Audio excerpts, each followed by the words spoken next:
my beloved child. There is a deep misunderstanding you have carried for a long time.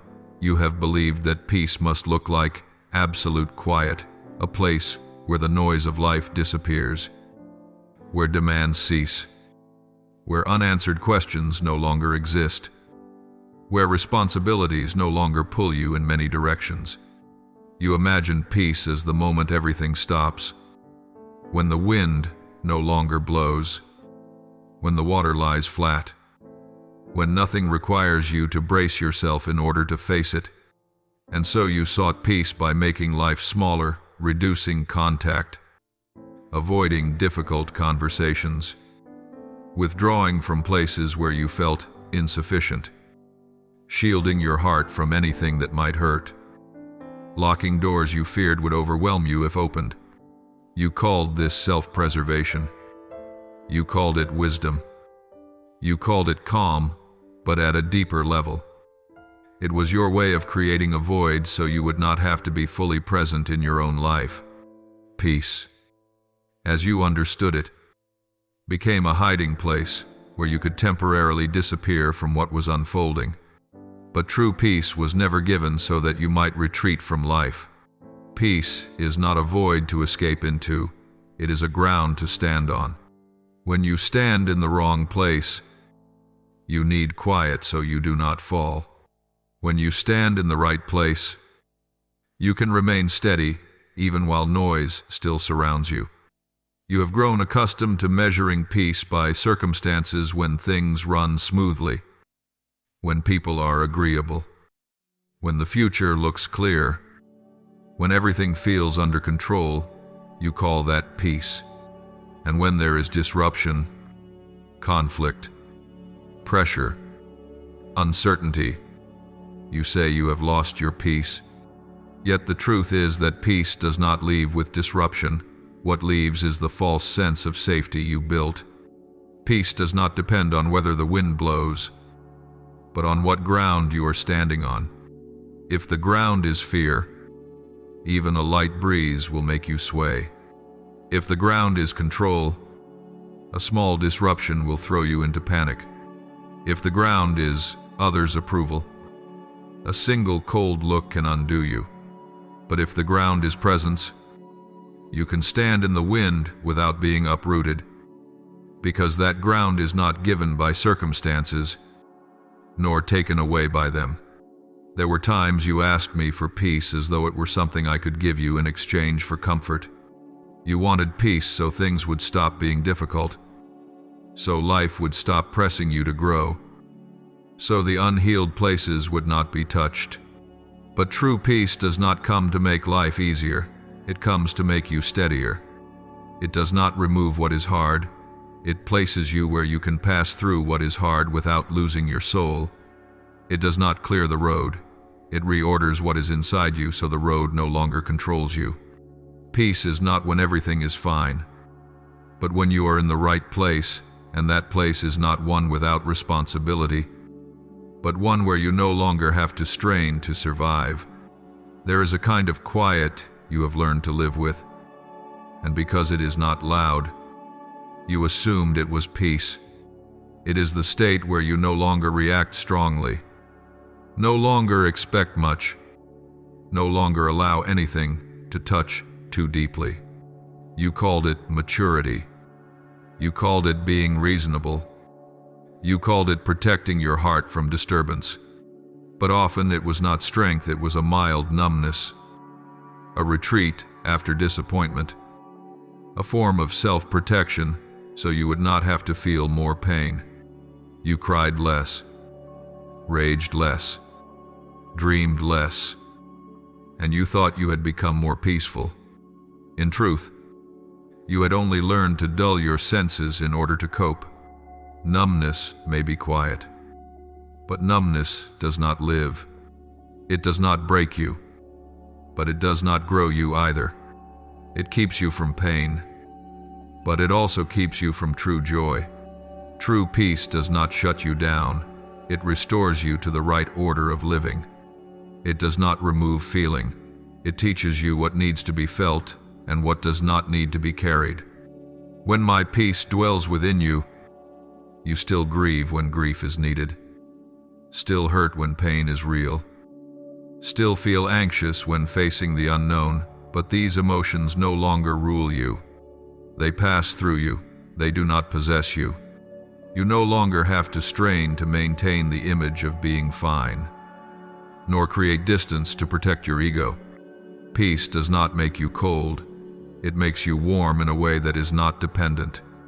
You can remain present in difficult conversations without becoming defensive. You can face the truth about yourself without collapsing. You can live through busy days without being torn into pieces. This does not happen because life has less pressure, but because inside you are no longer pulled in every direction by every voice. Many times you sought peace through distraction. You filled time with noise so you would not hear your own heart. You stayed busy so you would not have to sit with unanswered questions. You entertained yourself so you would not feel the emptiness. You did many things at once so you would not have to be fully present in any one thing. And when you did this, you felt less tense. You felt calmer, but that was not peace. It was your soul being fragmented. True peace does not arrive when you divide yourself in order to survive. It arrives when you are gathered back together in order to live. It makes you a unified person, where body, mind, and soul no longer pull in different directions.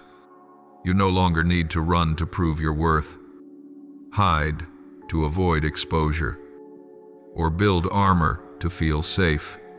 You remain within yourself, and in that remaining, you begin to stand. True peace does not ask you to abandon your present life. It does not tell you to leave your work, your relationships, your responsibilities, the things you carry. It does not come as a call to escape, but as an invitation to stand firm. When peace is placed correctly, you still work, still care, still resolve, still face what must be faced, but you no longer do so in a torn state. You work without letting work consume your identity. You remain in relationships without letting others' reactions define you. You face pressure without becoming hardened or cold. You walk through unclear days without panic, because a new order has been established within you. That order does not come from understanding everything, but from returning to the right position. When you stand in the wrong place, you need many strategies to keep yourself from falling. When you stand in the right place, you no longer have to hold yourself up. The ground itself holds you. Peace is not something you achieve after everything is resolved. It appears when you stop trying to control everything. It does not make you passive. It makes you active in a different way, active in staying rather than fleeing, active in listening rather than reacting, active in taking one step at a time rather than rushing to prove yourself. You do not need drama to know you are living rightly, because right living usually carries a steady rhythm, quiet, but enduring. When you stand on that ground, you begin to see that peace does not oppose life. It does not dull life. It makes life more real. You can be amid noise without losing direction. You can be in silence without feeling empty. You can enter what once frightened you without being controlled by it. You do not need life to change immediately for your soul to be at rest. What needs to change is not the circumstance, but the position from which you are living within it. And when that position is restored, life continues as before, but you are no longer pulled out of yourself by it, because a foundation has been laid, one that does not shake with the wind. Upon that foundation, you can stand, breathe, and live. And as you begin to stand on that foundation, you will gradually notice a change that is very subtle, yet deep. You no longer need to keep asking yourself whether you are okay or not okay. Before, you constantly monitored your inner state, as if peace were something fragile that could disappear at any moment. So you checked it repeatedly, you measured, compared today with yesterday, wondered why your heart felt restless, why it felt heavy, why there was a thin layer of tension that would not lift. You assumed that if peace were truly present, those questions should vanish. But when peace is placed in its rightful position, you no longer live in that constant self-checking mode. You do not need to prove that you are at peace, because you are no longer trying to manufacture peace. You simply live. And within that living, peace is present as a quiet ground, one that does not need to be named over and over in order to exist. There are still days when you feel tired, when pressure remains, when thoughts pull back and forth, but these no longer send you into panic. You no longer rush to conclude that you have fallen back or lost something. You begin to understand that peace is not the absence of all uncomfortable feelings, but the reality that those feelings no longer have authority over you. You can be tired without despairing. You can be sad without collapsing. You can feel anxious without being dragged along by anxiety. You can stand before the unknown without constructing endless scenarios to soothe yourself. This steadiness does not come from becoming stronger in the sense of bracing yourself, but from no longer trying to stand alone. True peace also begins to expose ways of living that you once considered normal. You realize how accustomed you were to a constant underlying tension, a low-grade strain you mistook for motivation. Responsibility. Maturity. You lived leaning slightly forward, as if stopping would cause everything to collapse. You carried an invisible list of things that had to be finished before you were allowed to rest. And as you stand on this new ground, you clearly see the difference between working from peace and working from tension. The tasks may look the same. The responsibilities may be the same, but the way you are present is entirely different. Before, you worked to escape unease. Now, you work from a place that no longer needs to flee. The difference is not loud, but it changes the way you move through an entire day. You will also discover that true peace does not make you detached from life. On the contrary, it sharpens your awareness in the right way. You begin to notice when your heart is being pulled off center, not to condemn yourself, but to realign. You start to distinguish between pressure coming from outside and compulsion rising from inner fear. You no longer lump all tension together and call it life. You see more clearly. And because you see more clearly, you no longer need to react as strongly as before. Peace does not make you less caring. It allows you to care without being swept away. There is something else you will slowly come to understand. True peace does not cause you to avoid conflict, nor does it drive you into conflict to prove anything. You no longer need to win in order to feel okay. You no longer need to stay silent just to preserve surface calm. You can remain in difficult conversations without losing yourself, because you no longer place your identity in other people's reactions. Peace positions you differently. You speak when it is time to speak. You stop when it is time to stop. You listen when it is time to listen, not out of fear, and not to control outcomes, but because you know the ground on which you stand. And from that steadiness, you begin to experience a very quiet form of freedom. Not the freedom to do whatever you want, but the freedom to no longer be pulled against what you know to be right. You do not need to outrun others to feel valuable. You do not need to shrink yourself to avoid further hurt. You no longer live in two rhythms, one for the outside and one for the inside. You begin to live a single rhythm, slow enough for presence, true enough that you do not need to perform, solid enough that you are not afraid of being shaken. This rhythm does not come from rigid discipline, but from an inner reordering where what no longer belongs on the throne is displaced. and what belongs there is restored. True peace also changes how you face emptiness. Before, you feared empty spaces, because in them, unresolved questions grew louder. Unhealed memories surfaced. Unformed desires unsettled you. You filled emptiness with busyness, noise, constant motion. But once you stand on this foundation, emptiness is no longer an enemy. It becomes a place where you can breathe, where you can notice what you are carrying, where you can adjust without panic. You no longer need to run from stillness, because stillness no longer threatens you. Peace does not turn stillness into an escape, it turns it into a place where you are reset. Gradually, you will also see that true peace does not strip you of desire.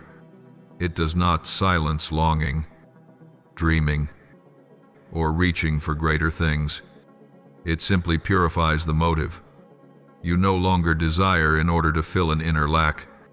You desire from a place that is already being held. You no longer treat the future as a lifeboat to endure the present.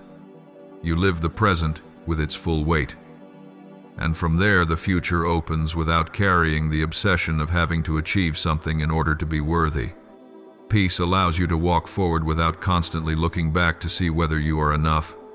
And perhaps the clearest change of all is this: you no longer treat peace as something that must be protected at all costs. Before, you feared losing peace so much that you avoided anything that might unsettle you. Now, you are no longer afraid of being unsettled. Because you know what is holding you, you can step into new seasons, new challenges, new responsibilities without needing certainty that everything will be smooth. You do not require a promise that storms will not come. You only need to know the ground on which you stand. Peace is no longer something you cling to, it is something that holds you. And in all of this, you do not need to keep naming peace for it to exist. You do not need to say, "I am at peace," to prove anything. You simply live, walk, remain, and be present. True peace does not require you to step out of life, nor does it demand that life become gentle before you can stand firm. It plants you firmly within life as it is, with all that is present. And from that position, you begin to live no longer torn, no longer dragged, no longer hiding because you are standing on the foundation. There were days when you believed that if the storm would just stop, if everything would just settle, if circumstances would finally calm down, then you could breathe, then you could stand, then you could name peace. You grew used to living as though peace only arrived after upheaval withdrew, after problems were solved, after threats disappeared.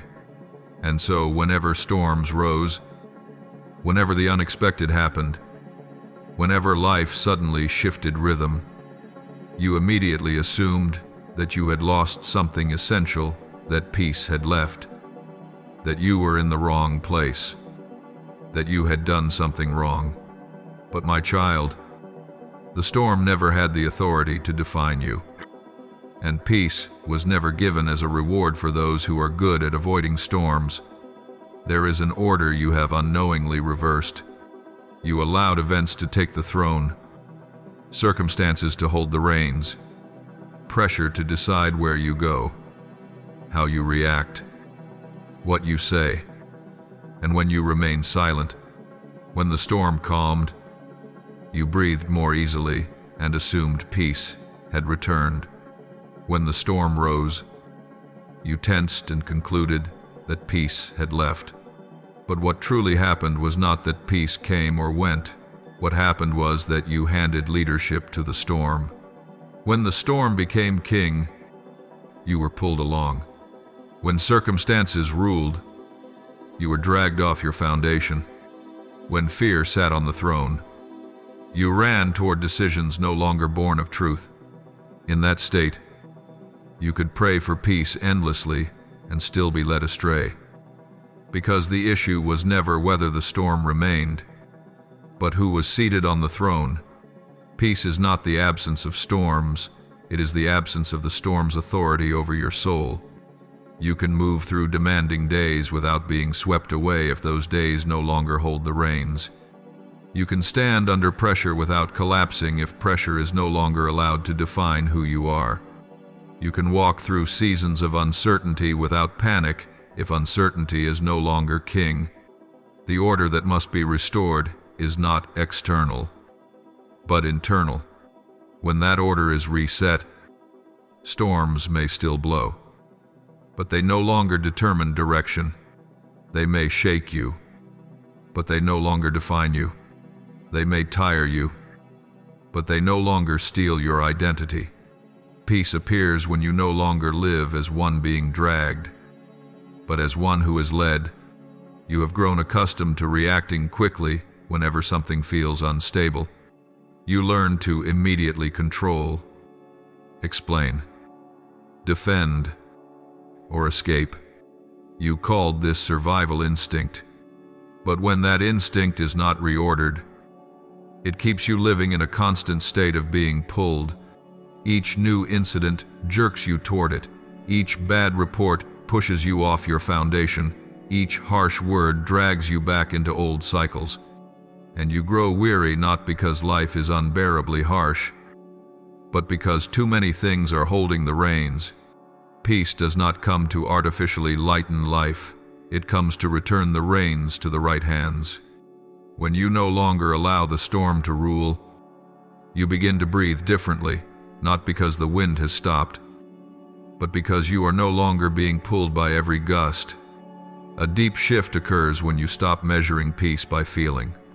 Before, you often asked yourself, do I feel comfortable today? Do I feel light? Do I feel okay? And if the answer was no, you concluded that something was wrong, that you had lost peace, that you needed to do something to regain that comfortable state. You began to negotiate changing circumstances, changing pace, changing others, changing yourself in the least painful way possible. You negotiated even within your own heart. If I do this, will I feel at peace? If I avoid that, will the weight lessen? But true peace is not measured by comfort, and it does not come through negotiation. Peace is a very deep consent, a place where your soul stops arguing, stops debating, stops keeping a back door open for alternative choices. You no longer say, I will trust, but if you no longer live half yes, half reserved. You no longer sign quiet agreements with fear, promising to follow what is right as long as it does not cost too much. Peace emerges when consent is signed within you, not with words, but by returning control. It is like a signature placed in the deepest place, one you do not retract when feelings shift. There is a verse written long ago that you have often read as comfort rather than as a principle for living. Do not be anxious about anything, but in everything, by prayer and petition, with thanksgiving, present your requests to God, and the peace of God, which surpasses all understanding, will guard your hearts and your minds in Christ Jesus. Philippians 4:6-7. Peace that surpasses understanding does not mean peace is disconnected from real life. It means peace is not governed by the logic of feeling. It does not require you to understand everything before you can stand firm. It guards your heart and mind not by erasing difficult emotions, but by placing a watch at a deeper level, where those emotions no longer rule. You have often confused peace with comfort. Comfort soothes you for a moment. Peace holds you for the journey. Comfort usually comes when something eases. Peace can be present even when it has not. When you seek only comfort, you will keep changing direction to preserve a good feeling. When you choose peace, you remain with what is right, even when it is not yet easy. This difference is quiet. But it requires you to stop negotiating. No more "I will do this." If. No more exit doors for retreat when discomfort arises. Peace is when your soul says enough to inner argument and chooses consent. That consent does not make you rigid or numb. On the contrary, it softens you. Because you are no longer defending a fragile position. You no longer need to prove that you are okay. You no longer strain to maintain a state. You are held in a very quiet way, not through emotional surges, but through a gentle certainty that you are no longer divided within. Peace is not when everything outside agrees with you. Peace is when there is no longer division inside you. When order is restored and consent has been deeply given, peace begins to reveal its true nature. It does not pull you out of life, nor push you forward for display. It places you where you belong. You are fully present, neither hiding nor performing. You do not disappear to feel calm, and you do not become loud to mask unrest. You stand where you are meant to be, doing what you are meant to do, with a presence no longer torn. Peace does not reduce your work. It stops you from being dragged away from the work you are doing. You do not run ahead of life, nor fall behind it. You walk in rhythm. Being in the right place does not mean being in a comfortable place. Often, the right place is remaining within a difficult responsibility, a tense conversation, a season without clarity. But when you are in the right place, you are not consumed by it. You can act without losing yourself.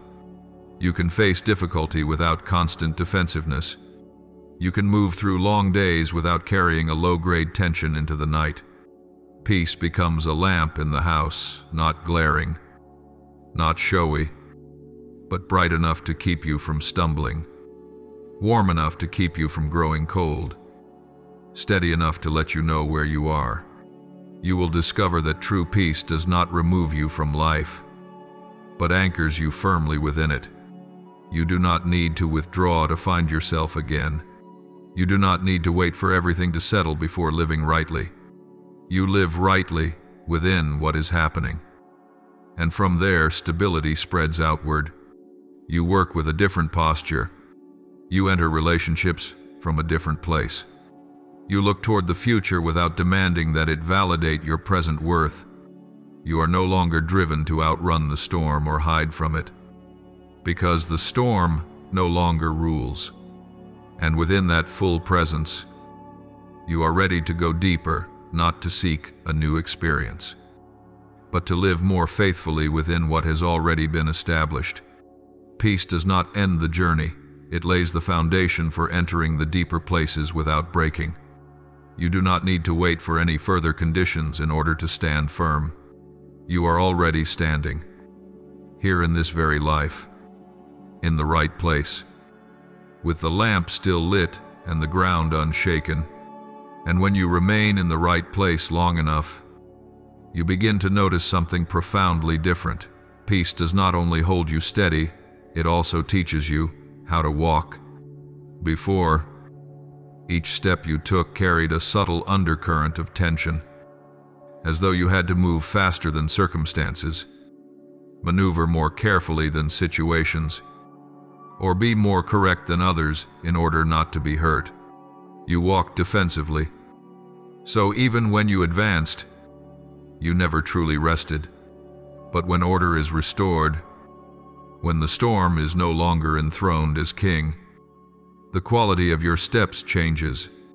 You no longer walk to escape, nor do you walk to prove anything. You walk because this is the step that needs to be taken, at the time it needs to be taken, and you no longer require any justification for your presence. Peace begins to show itself as an inner stability, steady without being rigid. You are no longer swept into reading every small signal, no longer compelled to decode every shift in another person's tone, no longer living in constant vigilance. This does not make you less perceptive, it makes you more discerning. You know when to pay attention and when not to carry something with you. You know when a pressure is yours to bear, and when it is merely unnecessary noise. Peace does not artificially simplify life, but it frees you from being entangled in what is not worth carrying. There were situations that once caused you to lose your bearings very quickly: a criticism, an unexpected change, a closed door, a plan that failed. Before, these could pull you into spirals of self-doubt, self-blame, or quiet panic. It would take time to return to a sense of being okay, and you called that time the process of finding peace again. But when peace is no longer a feeling and becomes a position, there is no need to return because you never truly left. You may be shaken for a moment, but you are not knocked off the foundation. You may be surprised, but you are not lost. You may hurt, but you are not defined by the pain. This does not come from mastering emotional control, but from no longer anchoring your identity to the unfolding of events. Peace also changes how you face failure. Before, failure often carried a heavy question: have I gone the wrong way? You questioned everything: your choices, yourself, even the guidance you once trusted. But when events are no longer allowed to rule, failure loses the power to rewrite who you are. It becomes information, not a verdict. You can learn, adjust, and rise again without dismantling the entire foundation to rebuild from scratch. Peace keeps you in a space that is safe enough to look honestly at what is incomplete without self-destruction. Gradually, you will also see that true peace does not distance you from others. It allows you to be present with them more truthfully. You no longer need them to confirm that you are okay. You do not have to perform strength to earn respect, nor weakness to receive sympathy. You meet others from a settled place. So relationships are no longer where you seek stability for your soul. You can be close without becoming dependent. Listen without being consumed. Love without losing your boundaries. Peace places you in right relationship, where you do not need to use others to keep yourself standing.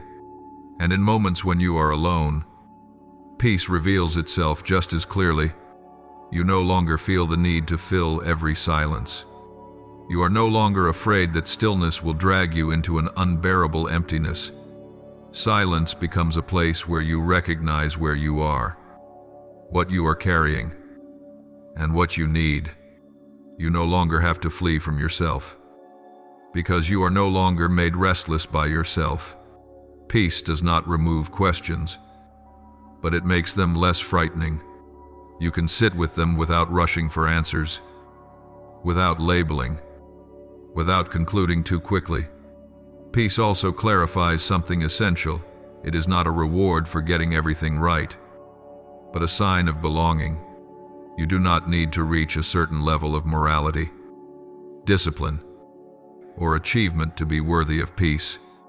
Peace is present when you are in your rightful place, not when you meet a standard. When you belong, you are held.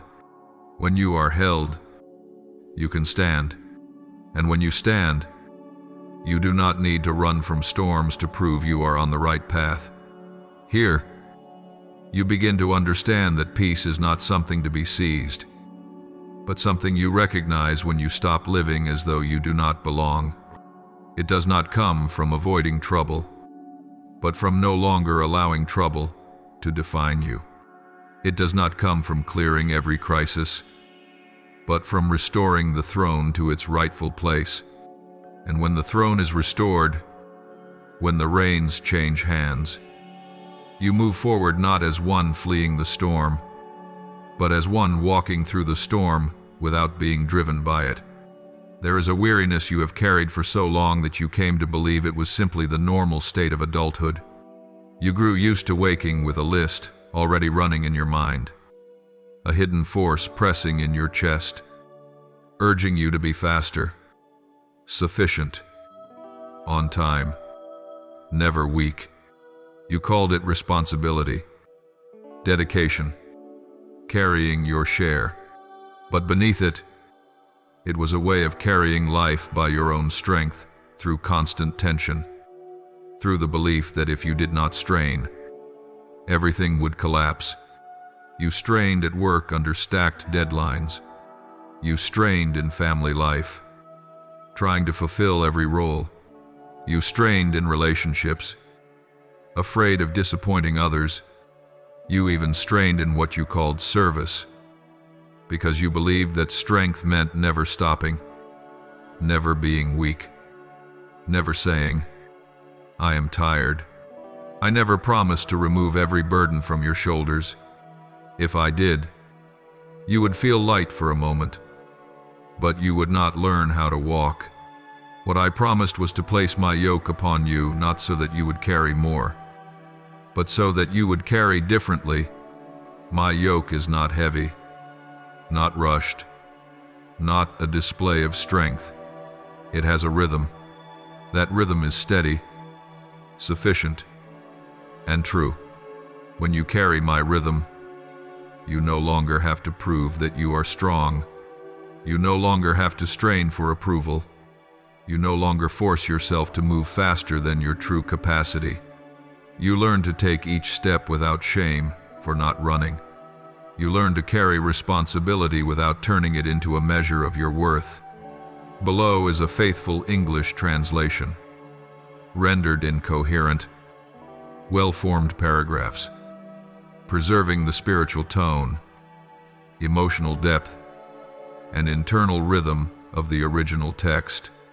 The language is restrained, precise, and aligned with contemplative prose rather than fragmented sentence-level translation. You are not tired because you carry too many responsibilities, but because you carry them as someone who believes they must save themselves. You carry with the fear that if you slow down, you will be left behind. If you show weakness, you will be looked down upon. If you stop, you will lose your right to remain. And so you do not allow yourself to be tired in an honest way. You are tired in silence, tired behind closed doors, tired at night, and then you brace yourself again in the morning. You rarely speak the truth that you are exhausted, because you fear that such honesty would expose a vulnerability you do not know where to place. And when you hear me say that you no longer need to carry this way, a very subtle shame passes through your heart, not because you were wrong, but because you realize how long you have been forcing yourself. I am not calling you to abandon responsibility. I am calling you to change the way you carry it. There is a profound difference between straining and carrying. Straining tightens, carrying distributes. Straining presses, carrying places. Straining keeps you in constant tension. Carrying has a rhythm of lifting and setting down. When you strain, you do not permit yourself to be weak. When you carry in my rhythm, you are allowed to be weak without collapsing. Lightness does not appear because the burden disappears, but because the force of carrying no longer comes from fear. You begin to sense that you can work without punishing yourself, care without erasing yourself, and be responsible without suffocating your soul. Lightness is not escape from responsibility. Lightness is carrying rightly. There is a paradox you have rarely noticed. You pray for peace often, yet you seldom allow yourself to remain. Your body is here, but your mind has already run to the next task. Your eyes look at the person before you, but your thoughts are replaying the previous conversation. Your hands do the work of the present, while your heart worries about tomorrow. You live scattered, and in that scattered state, you hope peace will arrive as a sudden feeling that descends upon you. But peace cannot dwell where you do not remain. It cannot anchor itself in a soul that is constantly leaving the present moment. It cannot hold you when you are always walking away. I see how multitasking has become a reflex for you. You do many things at once, not because you are gifted, but because you fear that if you stay with one thing, you will hear what you have been avoiding. You fill every gap with continuous motion, switching mental windows so quickly that you never truly remain anywhere. And then you are surprised by your constant restlessness, even though you lack neither tasks, nor interaction, nor information. Your restlessness is not caused by a lack of stimulation, but by a lack of presence. I do not accuse you of this. I simply show you that peace does not come by adding one more task, but by remaining with the task already before you. Remaining is a very small act, yet very difficult for one who has grown used to running. Remaining is breathing a full breath without rushing. Remaining is looking at the person in front of you without rehearsing the next reply. Remaining is completing a task fully, even if it is small and unseen. Remaining is allowing your body and your mind to meet in the same place. I am not asking you to immediately do less. I am inviting you to be more whole. And in that wholeness, peace begins to seep in, not forcefully, but slowly, like a steady heartbeat after a long run. At first, when you practice remaining, you will feel uneasy. Uneasy because you realize how many times you have already left. Uneasy because you see clearly your own impatience. Uneasy because you discover that stillness is not as comfortable as you imagined. But if you do not turn away too quickly, if you do not immediately seek something else to fill the space, that uneasiness will give way to something else quiet. Not quiet because everything is finished, but quiet because you are no longer being torn away from the moment you are living. Peace does not arrive when you complete the list, but when you are present within each line of it. I teach you to remain not so that you become slow or inefficient, but so that you no longer live fragmented. When you remain, you do not lose time. You preserve your soul. You are no longer drained by the constant need to shift states. You no longer need to recover your energy so desperately, because you are no longer spending it unconsciously. Remaining is how you allow peace to have a place, not as a fleeting sensation, but as a stable ground beneath your feet. When you begin to carry in my rhythm and practice remaining in each moment, you will notice something that surprises you. Your life may not become less busy, but you are no longer torn apart. Before, you were busy and you tore yourself to keep up. One part of you was at work, one part with your family, one part in worry, one part in comparison, one part in the fear of not being enough. You lived like a piece of fabric pulled in many directions at once. None of those directions were entirely wrong, but the pulling itself caused you to tear. And you believed the problem was simply that you had too many responsibilities. True peace does not reduce responsibility, it restructures the inside. It gathers the scattered pieces into a fabric that is stitched together. You are still busy, but you are busy as a unified person. You work without abandoning your soul. You care for others without losing your own breath. You move through long days without needing to patch yourself back together at night. This difference is subtle, yet you feel it in your body. Your shoulders are less tense. You're breathing deeper. Your sleep no longer shallow. You no longer need to completely disconnect just to survive, because you are no longer overstretched from the beginning.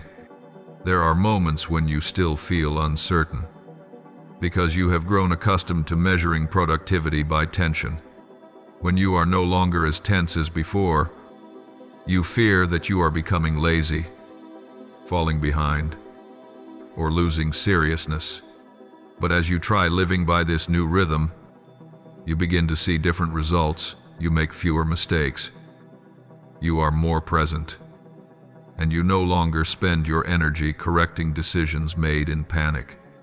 You no longer need to prove that you are busy in order to feel valuable. You know you are living rightly not because you are exhausted, but because you are no longer torn. Peace does not remove you from the rhythm of life. It brings you into that rhythm with a different order. You no longer have to choose between living responsibly and preserving your soul. These two are not opposed when you carry in my rhythm. You learn to say enough to endless demands. You learn to stop at the right time without guilt. You learn to move forward without panic. And little by little, you realize that peace is not a special state reserved for free days, but the way you pass through busy days without losing yourself. You do not need a different life to have peace. You need a different way of carrying.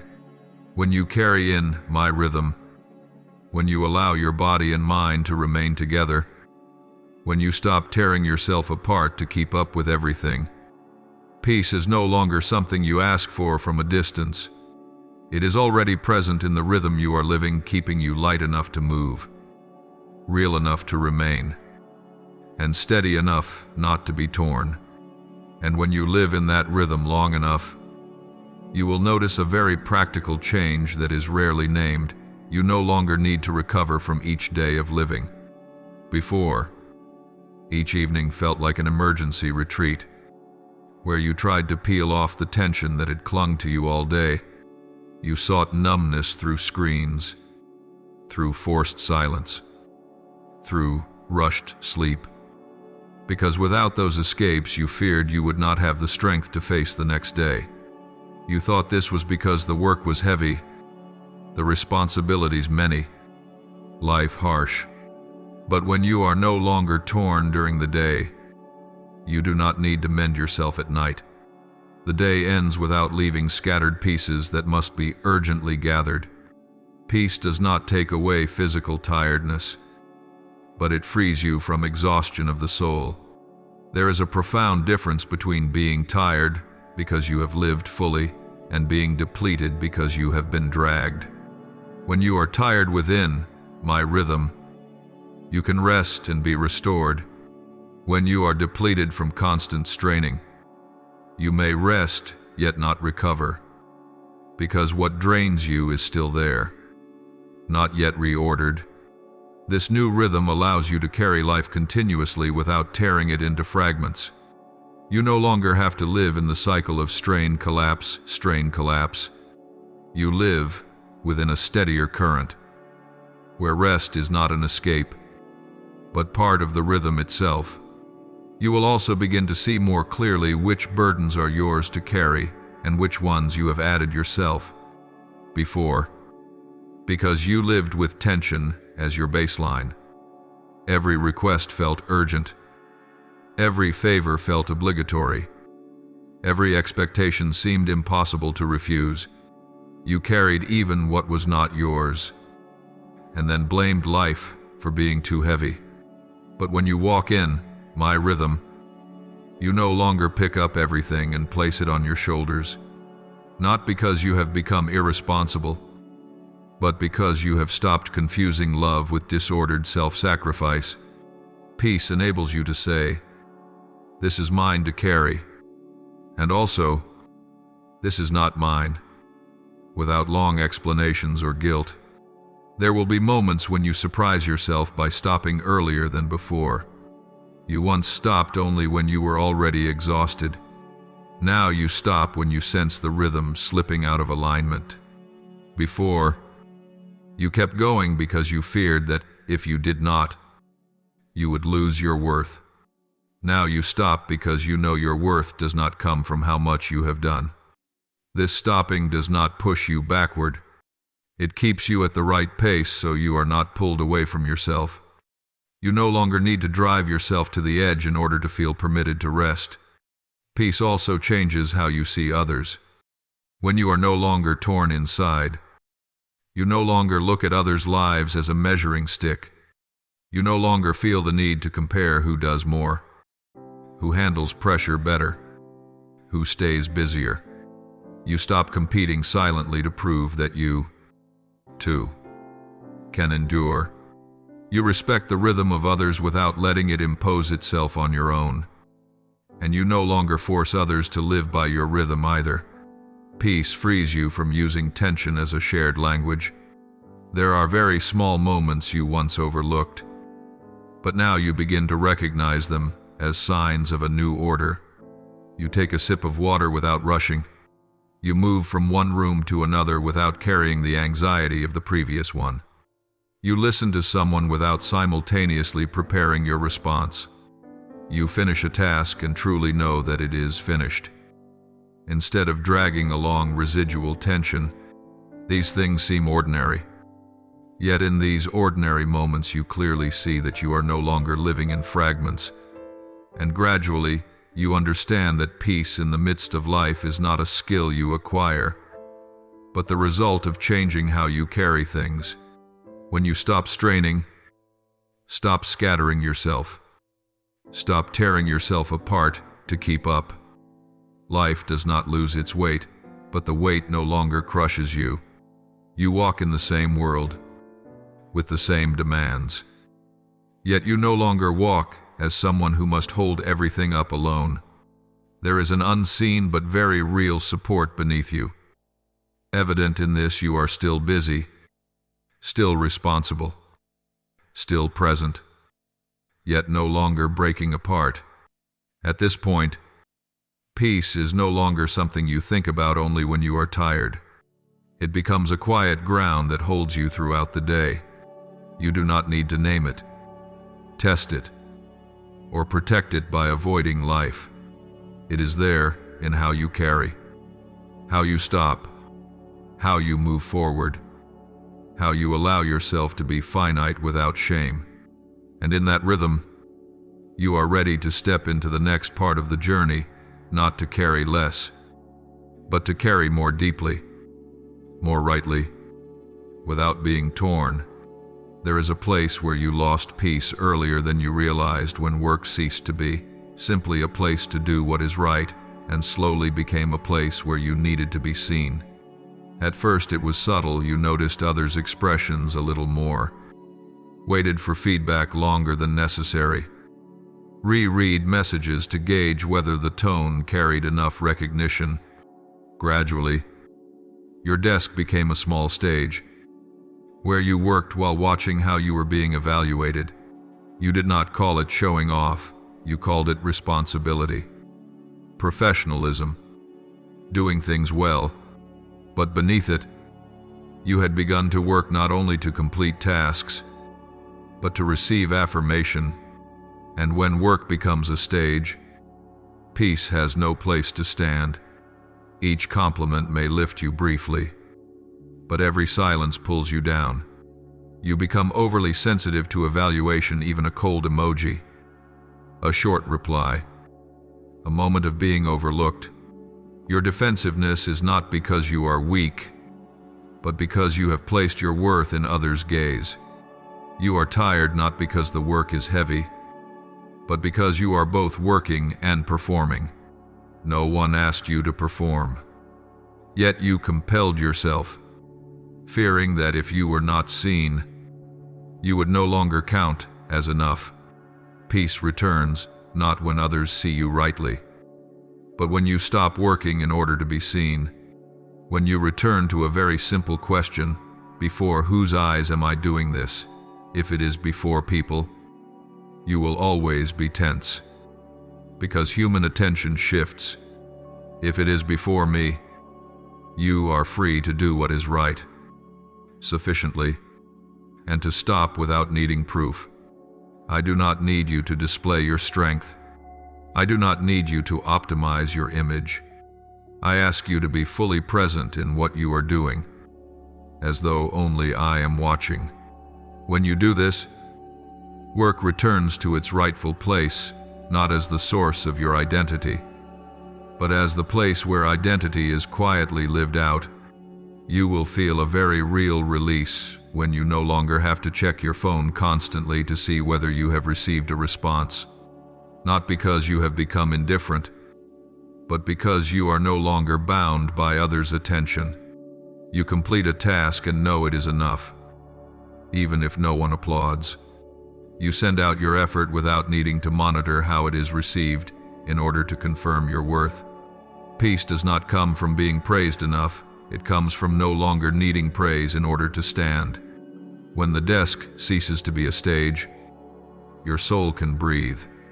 There is one more confusion you have lived with.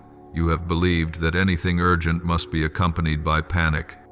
When something needs to be done quickly, when a deadline approaches, when a situation demands a swift response, you immediately permit yourself to panic, as though panic were proof of seriousness. You have lived so long in the rhythm of urgency panic that when panic is absent, you feel guilty, as though you are not taking things seriously enough. But urgency is not the same as panic. And panic is not the voice of responsibility, it is the voice of bondage. What comes from me may be urgent, but it never strips you of inner order. When I urge, I do not shove. When I call you to move quickly, I still keep your breathing steady. Panic makes you lose discernment. Panic drives reaction instead of response. Panic pushes you into decisions born not of truth, but of fear. Fear of being late, of missing out, of being blamed. You grew so accustomed to panic that you mistook it for motivation, when in fact it was a rein being yanked too hard. Peace teaches you to discern. You begin to examine more carefully, does this truly require urgency? Or is it my fear that is pushing me? And if it is urgent, is it making me panic? When you notice your breath tightening, your ability to listen fading, your presence slipping away, that is not my rhythm. Peace does not make you late, it makes you alert. In that alertness, you can move quickly without becoming chaotic, respond promptly without breaking, handle many things without becoming tangled. The difference lies in the source of the movement. There is a spiritual paradox you only understand when you have become still enough. Those who belong do not need panic to prove their obedience. Those who do not belong are the ones who must panic in order not to be left behind. When you know you are being held, you do not need to jolt yourself into motion. You can move urgently without losing your rhythm. You can address what is critical without losing yourself. Peace does not remove urgency. It removes the authority of panic over your soul. And when you see this, your pace changes not because circumstances change, but because you no longer let circumstances hold the reins. You once used speed as a way to cover insecurity. You moved fast so you would not have to stop with deeper questions. You finished early so you would not have to face the fear of not being enough. You ran so you would not hear your own exhaustion. At times you even believed that speed was strength. But fast does not mean firm, and many breakthroughs have collapsed not for lack of effort, but for lack of foundation. Peace does not teach you to be faster, it teaches you to be solid. Being solid requires you to stop, and at first, that stopping feels deeply uncomfortable. Uncomfortable because you were used to equating motion with worth.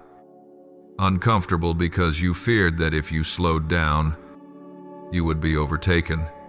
But when you allow yourself to stop in order to build firmly, you begin to see the difference. You understand your work more deeply. You lay foundations more carefully.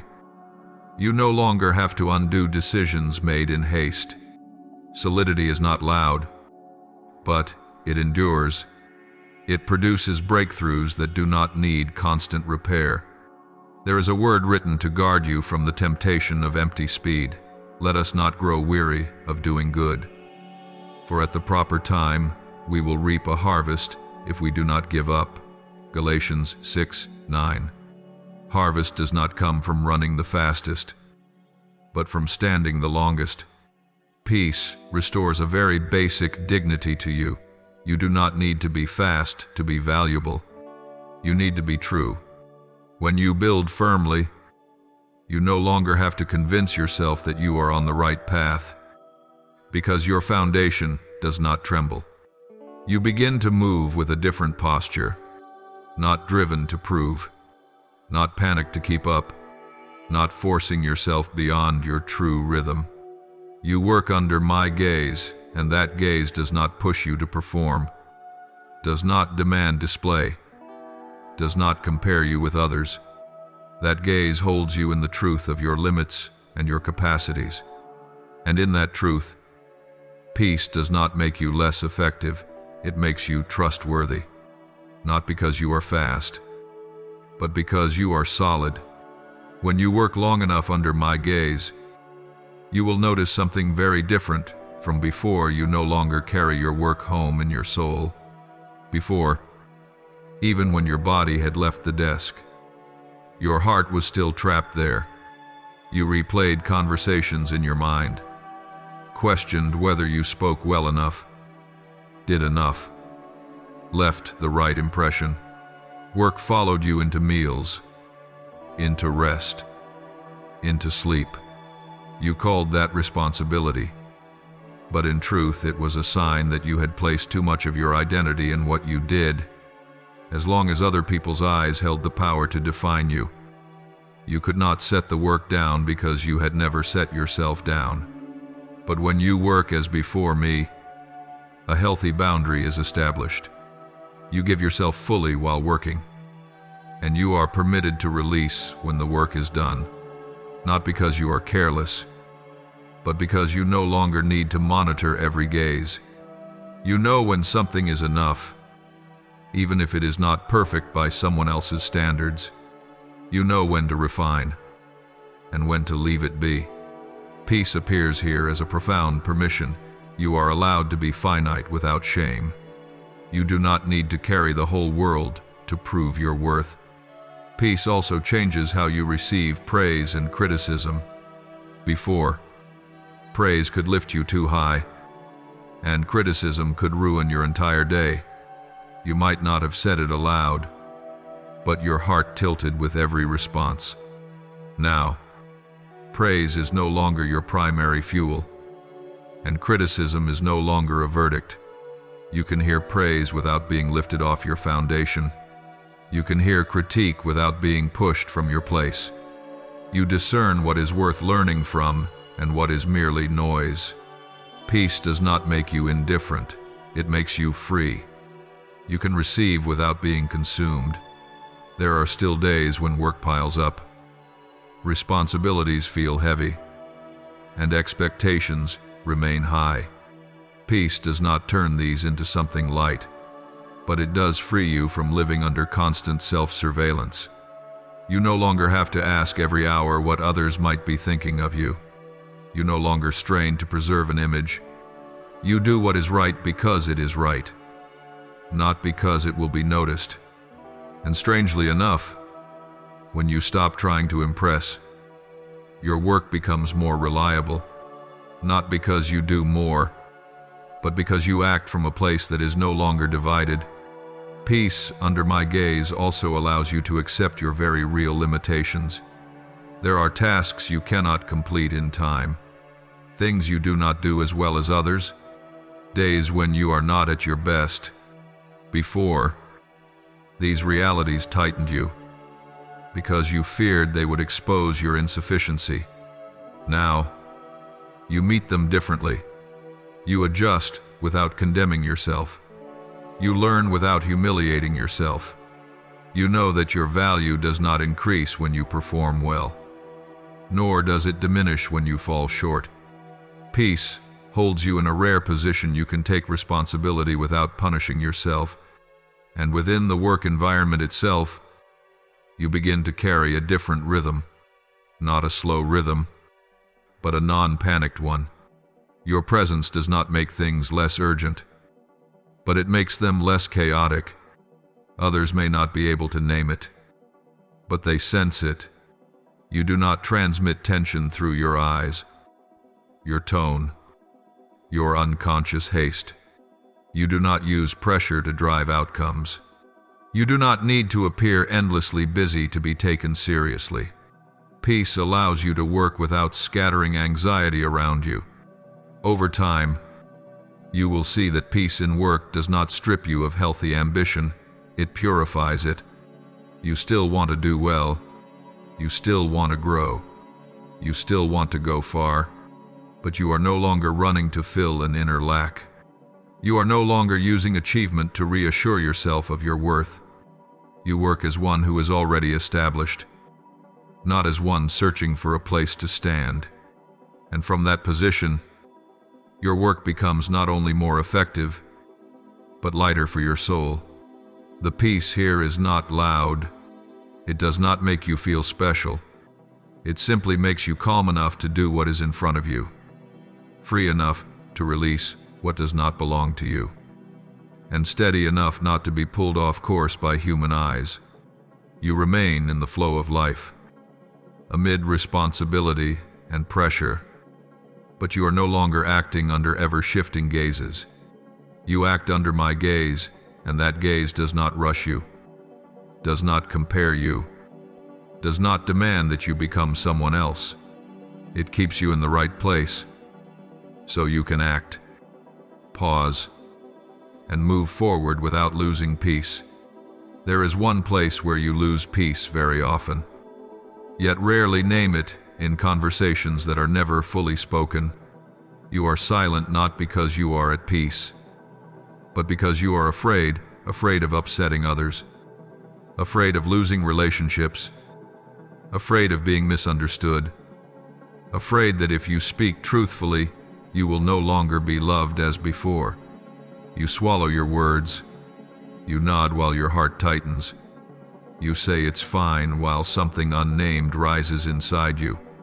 You believe this silence preserves harmony, maturity, wisdom. But silence born of fear does not preserve peace. It only pushes unrest deeper. Then there are other moments when you are no longer silent. You speak, but you speak from anger. You speak to release, to counterattack, to regain the balance you feel you have lost. Your words are sharp, quick, precise, often entirely reasonable. You may win the argument. You may silence the other. But when everything settles, peace does not return. You sense that you went too far, spoke beyond what was needed, allowed anger to lead. You did not lose peace because you spoke. You lost it because you spoke from a place where I was not. Peace in relationships is not found in staying silent just to keep things smooth, nor in speaking freely just to feel relief. Peace is found in speaking truth in me. Speaking truth does not mean pouring everything inside you outward. It means allowing me to show you what needs to be said, what does not yet need to be said, what must be said now, and what should wait. When you speak in me, you do not manipulate with silence, nor retaliate with sharp words. You do not speak to hold people, nor to push them away. You speak in order to remain in truth without losing my presence within you. There is a different kind of courage in this way of speaking, not the courage of someone with nothing to lose, but the courage of someone who knows where they stand. You no longer need to protect the image of being agreeable. You no longer need to prove that you are right. You say what needs to be said, with a tone that does not aim to wound and does not aim to please. Peace begins to return not because the conversation immediately becomes smooth, but because your soul is no longer torn between what you say and how you are living. There are conversations you enter with a very clear goal. You want to win. Winning does not always mean raising your voice. Sometimes it means winning quietly, making the other see they are wrong, lacking, lesser. You use logic. You remember every detail that supports your position. You miss no opportunity to secure your ground. And when you win this way, there is a brief rush of satisfaction. But soon after comes a strange emptiness. Peace does not follow, even though you were right. I have seen you win many arguments and lose your soul. You leave the conversation with your head held high, but something inside you closes. You keep the upper hand, but lose tenderness. You protect your ego, but damage the relationship. And then you wonder why you feel lonely even after you have won. You do not realize that in the moment you clenched to win, you released what mattered more.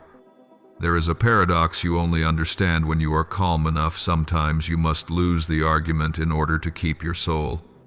Not because you are wrong, but because you choose not to trade my presence for the feeling of victory. You let go of a counterstrike you could have made. You choose silence, not out of fear, but because you know speaking in that moment would pull you away from yourself. This letting go does not weaken you. It keeps you within the character you are called to live. I am not calling you to become someone who is easily overrun, nor someone who always yields. I am calling you to discern. There are times to speak, and times to remain quiet.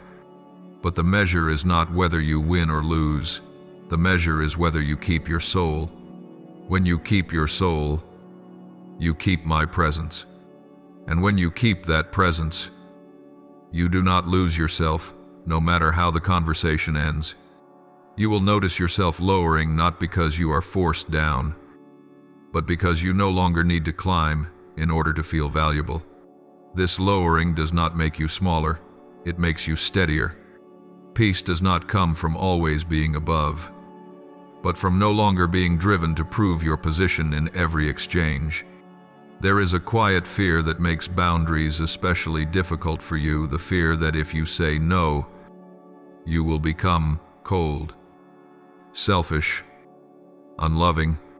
You have seen boundaries misused as icy walls, and you promised yourself you would never be like that. So you move to the other extreme, you let everything in. Allow what drains you. Keep doors open even when your inner world is already overwhelmed. You call this love. But love without order steals peace, not because you love too much, but because you love without wisdom. Boundaries are not closed hearts. Boundaries are guarded gates. Guarding the gate means knowing who may enter which part of you, and how far. You do not build fences to isolate, but to protect the garden. Without fences, the garden does not become more loving, it becomes invaded. Peace sets boundaries, not through anger or coldness, but through clarity. You can say no without lengthy explanations. You can step back without cutting off. You can create distance without shutting down your heart. There is a clear witness in Scripture that you often overlook because you remember only his gentleness. Jesus himself repeatedly withdrew from crowds when they tried to pull him into their expectations. He did not heal everyone at once. He did not answer every demand. He said, "Not yet," and went elsewhere, even while people still waited. He was not lacking love. He preserved the order of love through clear boundaries, so that no one, not even legitimate needs, would displace what he was sent to do. See Mark 1:3, 5:38. His peace did not come from pleasing everyone, but from fully abiding in the Father's will. When you set boundaries in me, you do not need to harden yourself to stay safe. You set boundaries from a place already held. You say no not because you reject others, but because you honor the order within you. Peace appears not because relationships immediately become easier, but because you no longer betray yourself in order to keep them. Gradually, you will come to see that peace in relationships does not mean the absence of conflict. It means that conflict no longer consumes you. You can enter difficult conversations without losing yourself. You can hear things that are hard to hear without immediately becoming defensive. You can say things that are hard to say without straining. You do not need to avoid conflict to preserve peace. Nor do you need to rush into conflict to protect your ego. You remain. Remaining here does not mean enduring in silence. It means being present in truth. You do not disappear. You do not perform. You are there with words that are sufficient, with a tone that is unhurried, with a body and soul that are not scattered. And in that staying, peace does something very unexpected. It keeps you whole, even when the relationship itself needs adjustment. You are not pulled toward fear, nor pushed into anger. You stand in the middle, not as emotional neutrality, but as a center that is being held. You begin to see that peace does not make your relationships perfect, but it makes them real. More real in the way you speak, more real in the way you pause, more real in the way you love without abandoning yourself. You no longer have to choose between preserving a relationship and preserving your soul. When you are in me, those two are no longer opposed. And even when a relationship cannot continue in its old form, you still step away with peace, not because you have won, but because you have protected what mattered most. This peace is not loud, and it is not easily visible from the outside, but you feel it clearly within. You are no longer torn apart after each conversation. You do not need to replay every sentence to accuse or defend yourself. You do not carry a lingering bitterness.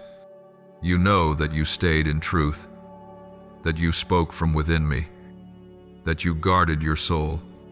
And in a world where many relationships are built on fear, anger, or manipulation, that peace becomes a clear sign of belonging, even without being spoken aloud.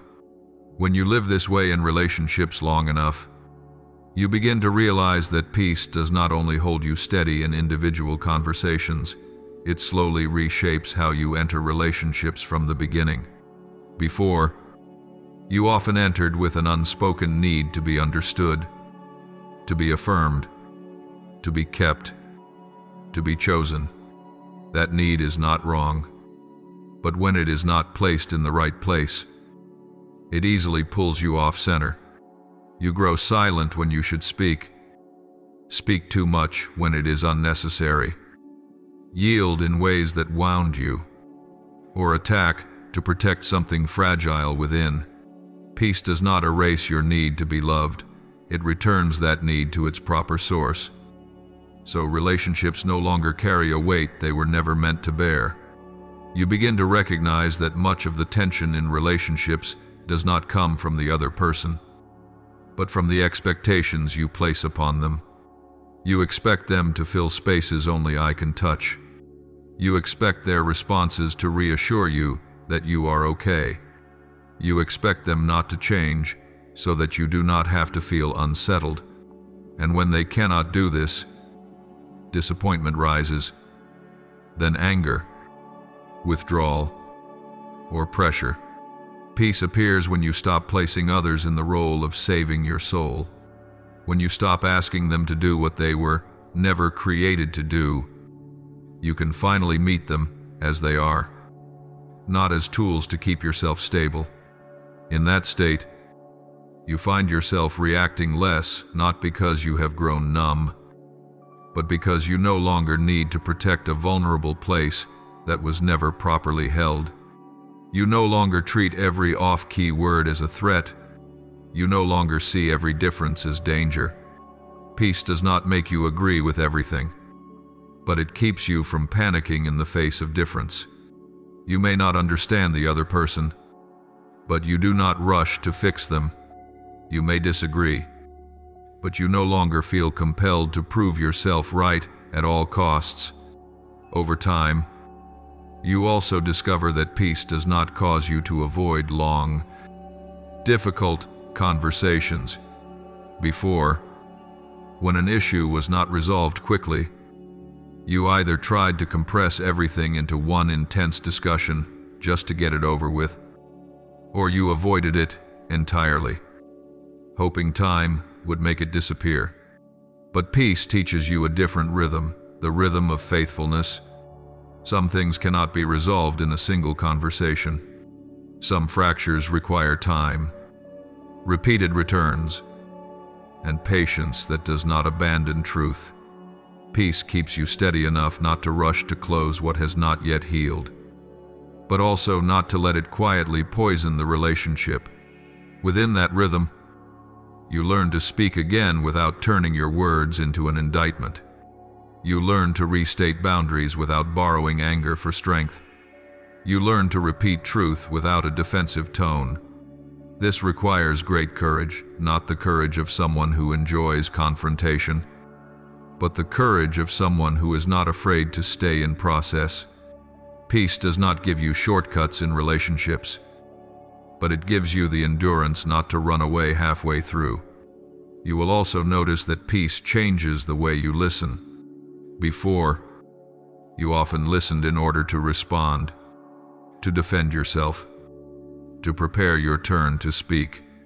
Now you listen to understand, not to agree, but to recognize.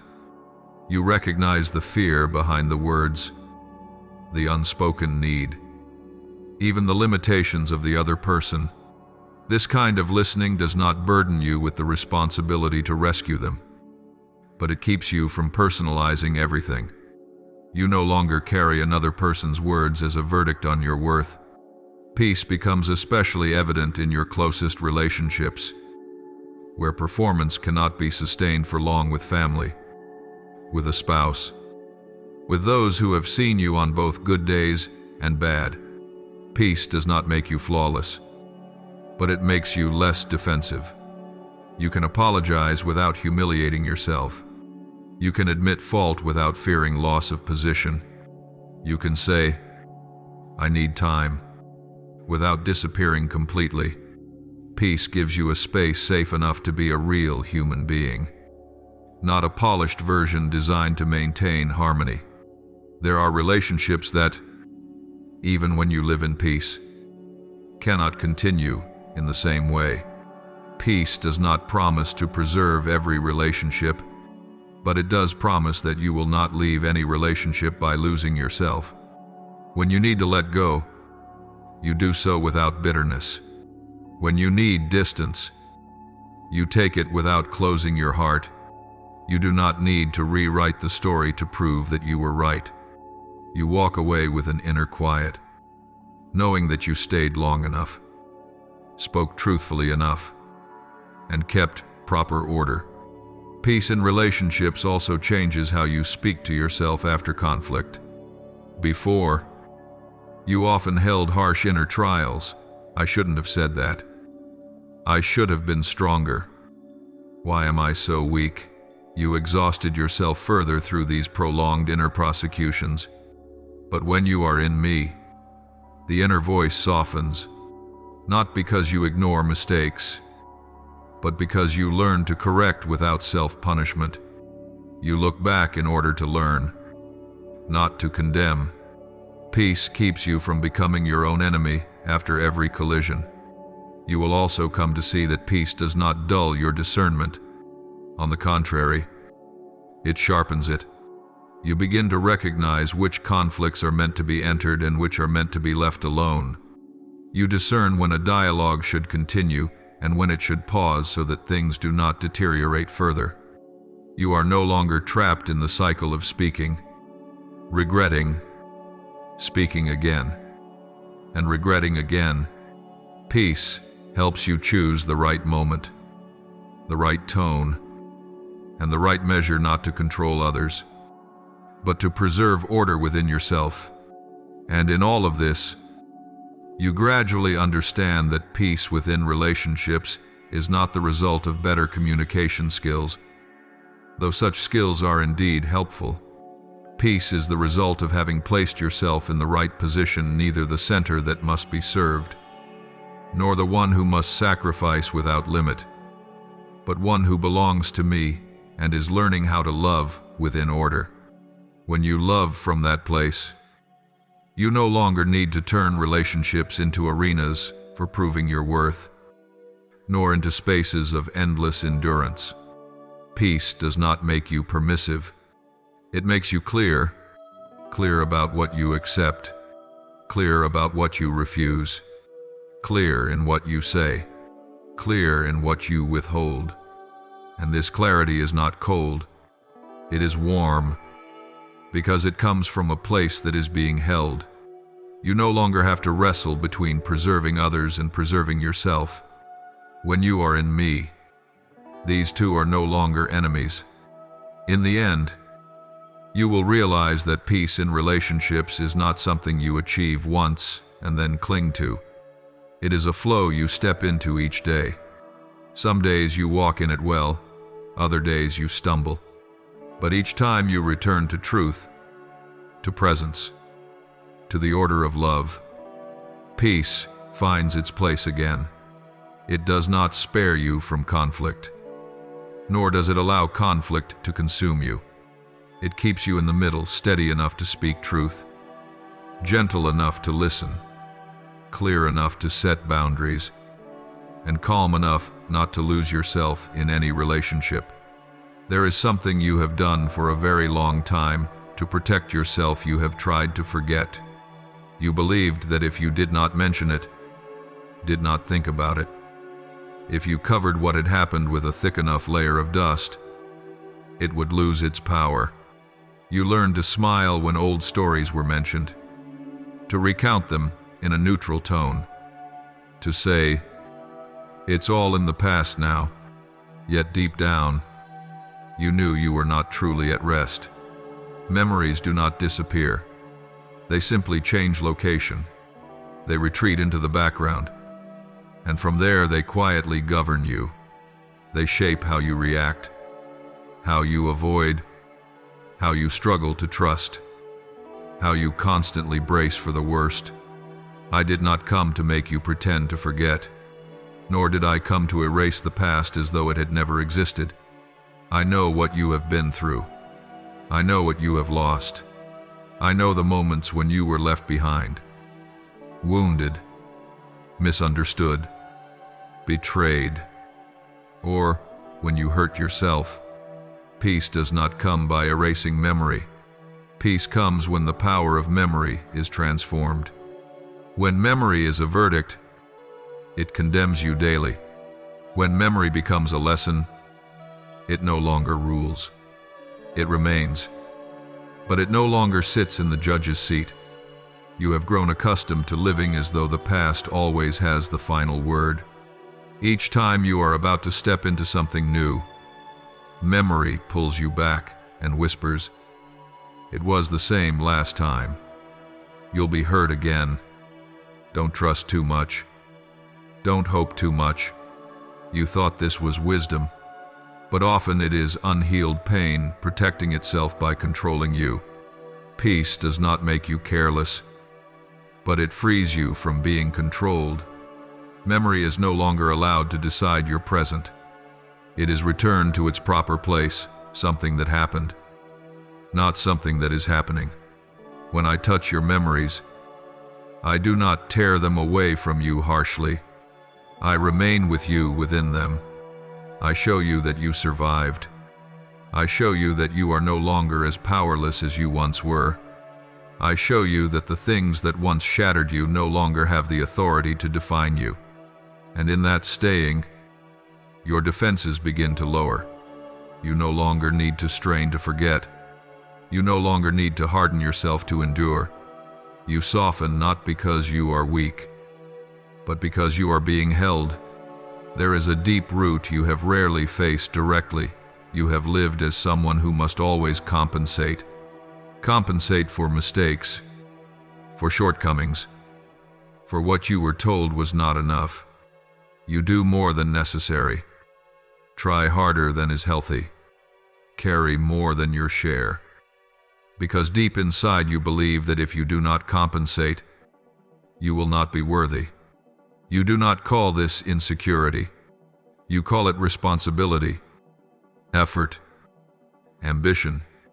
But peace struggles to remain in a soul that is always working to repay the past. You have grown used to using action to compensate for identity. You believe that if you do enough, do it well enough, do it right enough, What happened before will lose its voice. But the past is not healed by doing more. It is healed when you acknowledge that you have been redeemed. Redemption is not dismissal. Redemption is the paying of a price to remove you from an old authority. When you do not receive that, you have been redeemed. You continue to live as though you are still in debt, and every effort you make carries tension. Peace comes when you stop working to compensate, not because you stop doing good, but because you change the source from which you act. You act not to prove that you deserve to remain. You act because you already belong. This difference runs deep. When you act to compensate, nothing ever feels sufficient. When you act from sufficiency, joy returns. When you act to compensate, exhaustion and bitterness follow easily. When you act from sufficiency, you can stop without guilt. There is a fragile moment when you realize that you are embraced even before you have fixed everything. That moment breaks you open, not with pain, but with lightness. You no longer have to strain to be worthy. You no longer have to run to repay a debt. You can stand still and give thanks. And in that gratitude, peace is not a reward for effort, but the fruit of rightly receiving your identity. There is a loop you have lived in for a long time. The more it hurts, the more you run, the more you run, the closer the pain follows. You run through busyness, through avoidance, through never allowing yourself to stop long enough to feel. You believe that if you run fast enough, the pain will not catch you. But pain does not need speed to pursue. It only needs your refusal to face it. When you avoid it, it becomes a shadow, and a shadow always follows. Without asking permission, I do not call you to run from pain. I call you to turn and face it, but not alone. When you face it in me, pain ceases to be a hunter. It has limits. It has a name. It has a context. It is no longer a formless mass that can appear at any moment to overtake you. Peace does not erase pain instantly. Peace places pain in the light, where it no longer has the power to swell beyond its bounds. There is a very real witness to this Joseph. He did not forget the pit. He did not forget the betrayal of his brothers. He did not forget the years of being sold, imprisoned, and forgotten. But those memories were no longer a sentence over his life. Standing before his brothers, he could say, "You intended to harm me, but God intended it for good." Genesis 5:0-20. The memory was not erased. Its power was transformed. It no longer ruled the present. It served a greater purpose. That is not denial of pain. That is healing. When you dare to remain with your pain in me, you can weep without sinking. You can remember without being swept away. You can name what happened without letting it rewrite who you are today. There are tears you avoided for a long time, but when they fall in my presence, they do not destroy you. They release you. Peace comes not because you no longer hurt, but because the pain no longer chases you in the dark. Gradually, you will realize that being at peace with the past does not mean turning your back on it. It means standing firmly before it. You no longer need to control memory by burying it, nor do you allow it to rise whenever it wishes and dominate you. It is there, but it is no longer the master. You can tell your story without trembling. You can remember without being pulled backward. You can step into the present carrying your whole history, without being governed by it. Presence becomes possible only when memory no longer drags you away again and again. When peace restores proper authority, you are fully present in conversation, in work, in relationships, even within your own body. You no longer react from old wounds that were never named. You respond from a place that has been healed. This does not make you perfect, but it makes you real. And that reality carries healing not only for you, but for those who are near you. Peace does not come to turn you into someone without a past. It comes to turn you into someone no longer ruled by the past. You are still yourself, with scars, but scars are no longer open wounds. They tell the story of what has been, but they no longer ache at every touch. You can look back without returning. You can move forward without denying what was. And from that place, you begin to live very differently. You no longer run to forget. You no longer do things to compensate. You no longer defend yourself just to survive. You are present. You breathe. You are here. Peace is not something you attain after resolving the past. Peace is what happens when the past steps down from the throne, and when the throne is restored to its rightful place. You are free to walk in the present unpulled, undriven, unjudged, held within a healing that is deeply real. There are days when you think you are already fine. You wake up, work, laugh, handle things smoothly. But then a familiar scent, a careless remark, a face that resembles someone, or a repeated situation causes your heart to sink without warning. You react more strongly than seems necessary. You withdraw, or tense up, or fall into an unusual silence. And you ask yourself, why is this still here? You thought you had moved past it, yet it still touches you. Peace does not accuse you for that. Peace does not ask why you have not forgotten. Peace asks a deeper question: who is holding authority when memory rises? Some memories once saved you. They taught you caution. They helped you survive. They kept you from repeating what was dangerous. But some memories, because they were never healed, went beyond their rightful role. They no longer protect, they rule. They decide whom you trust, how far you open, how boldly you step. They speak in my place without you realizing it. And you have listened to them for so long that you mistook them for wisdom. Peace begins when you learn to distinguish: is this memory reminding me, or is this memory steering me? I do not snatch the wheel from you when memory surges. I place my hand over yours. I am there close enough that you do not panic, steady enough that you are not carried away. I teach you to name it. This is what has passed. This is not the present. You are safe now. These words do not deny the pain. They place it in the proper tense. Peace does not say it did not hurt. Peace says it no longer gets to decide now. There are memories you unknowingly turned into identity. You named yourself as the one who is always left, the one who easily gets things wrong, the one who must try twice as hard, the one who is never chosen first. You did not call these labels. You called them truth. But I call them conclusions formed in pain. Peace begins when you allow me to challenge those conclusions, not through harsh argument, but through my repeated presence in your life now. Each time you are not abandoned. Each time you are held. Each time you are allowed to stay. Little by little, the power of the old conclusion weakens.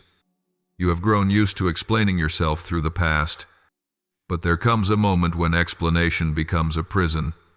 You understand why you are the way you are, yet you do not know how to become different. Peace does not demand that you change immediately. Peace simply asks you to stay. Stay with me. Stay with the emotion rising. Stay long enough that you do not have to run to action, to analysis, to busyness in order to escape. When you stay, pain is no longer a sudden wave. It has shape. It has origin. And therefore, it has limits. There are times you cry without answers, times you simply sit, not knowing what to say, not knowing how to pray. Peace does not require the right words. Peace allows presence without words. Some healing does not come through understanding, but through being held in presence long enough.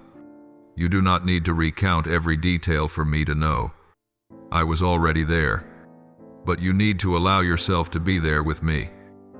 Instead of closing the door, the moment emotion grows heavy, you will begin to see that many of your present choices do not arise from desire, but from avoidance.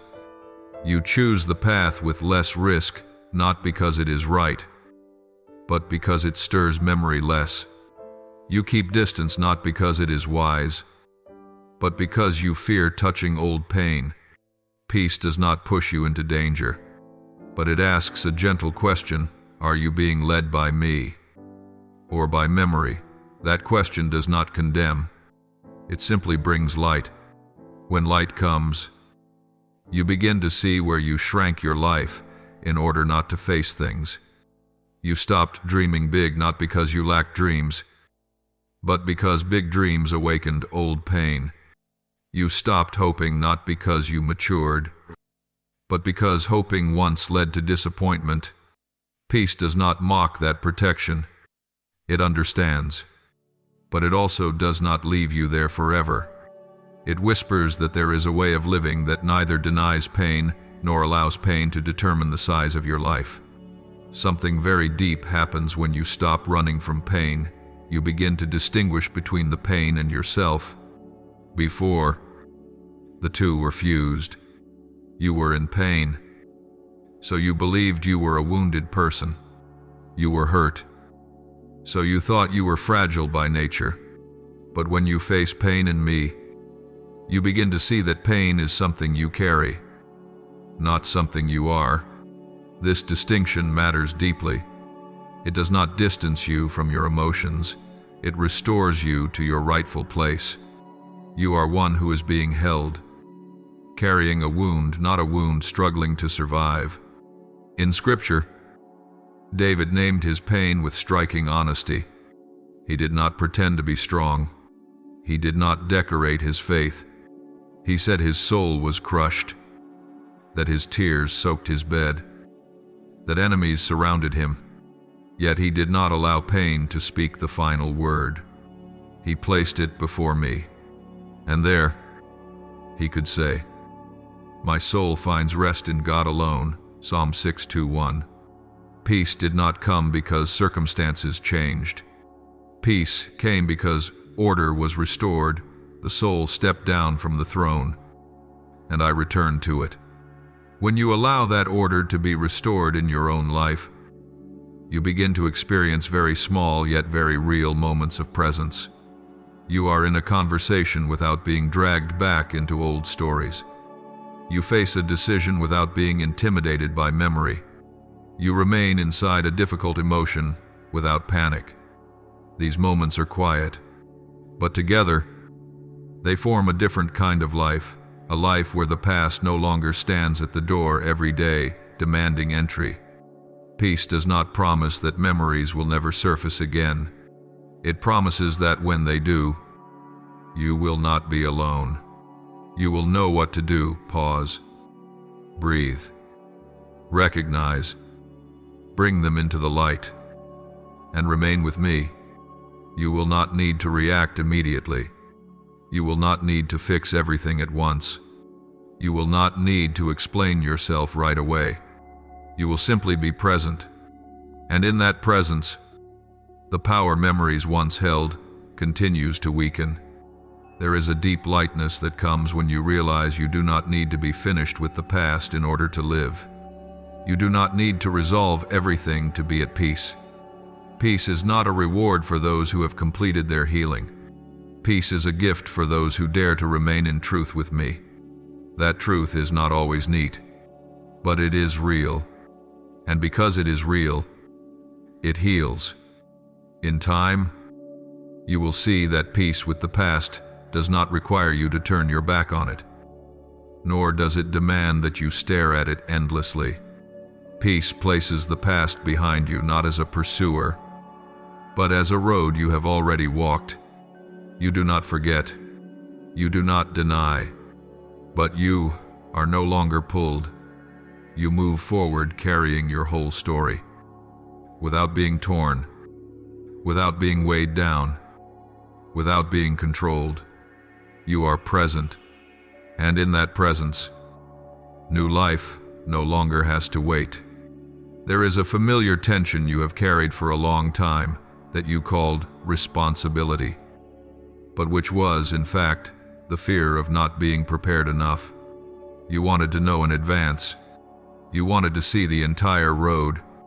You wanted certainty that if you stepped forward, you would not fall back into old places, repeat old mistakes, or pay the same price again.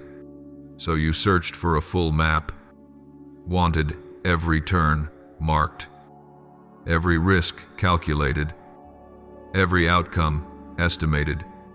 You called this wisdom, yet your peace kept breaking as you tried to see farther than the light given to you today. I never rebuked you for wanting to prepare. I simply point this out: you are demanding what I never promised. I did not promise to show you the entire road. I promised to walk with you step by step.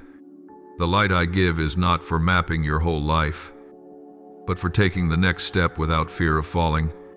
There are days when your frustration does not come from the difficulty of the road, but from not seeing what comes after.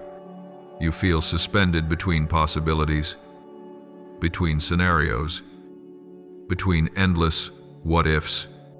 You try to pull the future into the present through thought, worry, and constant calculation. But the more you pull, the more exhausted you become. Peace does not arrive when you have enough information. Peace arrives when you accept living with what is sufficient for today, enough for the decision in front of you, enough for a faithful action, enough for a yes in the present. You are not powerless because you cannot see the whole road. You become powerless when you try to do what was never yours to do. I speak to you plainly not to shame you, but to free you every time you worry in order to control the future. You place yourself in a position not meant for you. You carry what is not yours to carry. You guard what you cannot control. You lose sleep over assumptions that have not yet happened. And without realizing it, you attempt to play God in your own life. Anxiety is not only an emotion, it is an act of seizing authority. Peace returns not when you stop thinking, but when you return the throne to its rightful place, when you admit that some things only I can hold, and you were never created to hold them. The moment you realize this is often very quiet, not dramatic, not climactic, just an inner stilling. You stop arguing. You stop proving. You stop maneuvering through tension. You exhale. And in that breath, you do not become passive, you become rightly positioned. Letting go does not weaken you. It steadies you. Because you are no longer standing in a role that was never yours. The throne is returned. And your soul no longer strains to maintain order for the entire universe. You once feared that if you stopped worrying, you would become careless, that if you released control, everything would fall apart. But peace teaches you an essential distinction. Surrender is not laziness, and preparation is not the worship of plans. You still plan. You still take notes. You still think carefully. You still do your part with integrity, but you do not bow to the plan. You do not let a to-do list determine your worth. You do not panic when plans must change. Peace keeps you flexible, because your sense of safety is no longer tied to everything unfolding exactly as you imagined. There are times when I change direction without warning, not to confuse you, but to lead you into what you would not have chosen on your own. If you worship plans, you will resist me in those moments. But if you live in peace, you can pause, listen, and adjust without collapsing. You do not lose yourself when direction shifts. You do not panic when rhythm changes. You prepare enough to move, but not so rigidly that you cannot turn. Peace does not make you unprepared, it makes you prepared without panic. Gradually, you will realize that the future is no longer a frightening blur that must be decoded. It becomes a space you enter with me. You no longer live by dragging tomorrow into today. You live by fully inhabiting today, doing what is entrusted to you today, loving the person placed before you today. And in that very ordinary faithfulness, you go farther than you expected, not because you saw far ahead, but because you walked rightly. Peace with the future does not make you certain of every outcome. It makes you certain of one thing: you are not walking alone, and you no longer have to play God over your own life. When you follow guidance instead of obsessing over control, you do not lose direction, you recover rhythm. That rhythm is not hurried. It is not chaotic. It is sufficient for you to keep walking, sufficient for you to stop when needed, and sufficient for you to trust that light for the next step will be given when you need it, neither earlier nor later.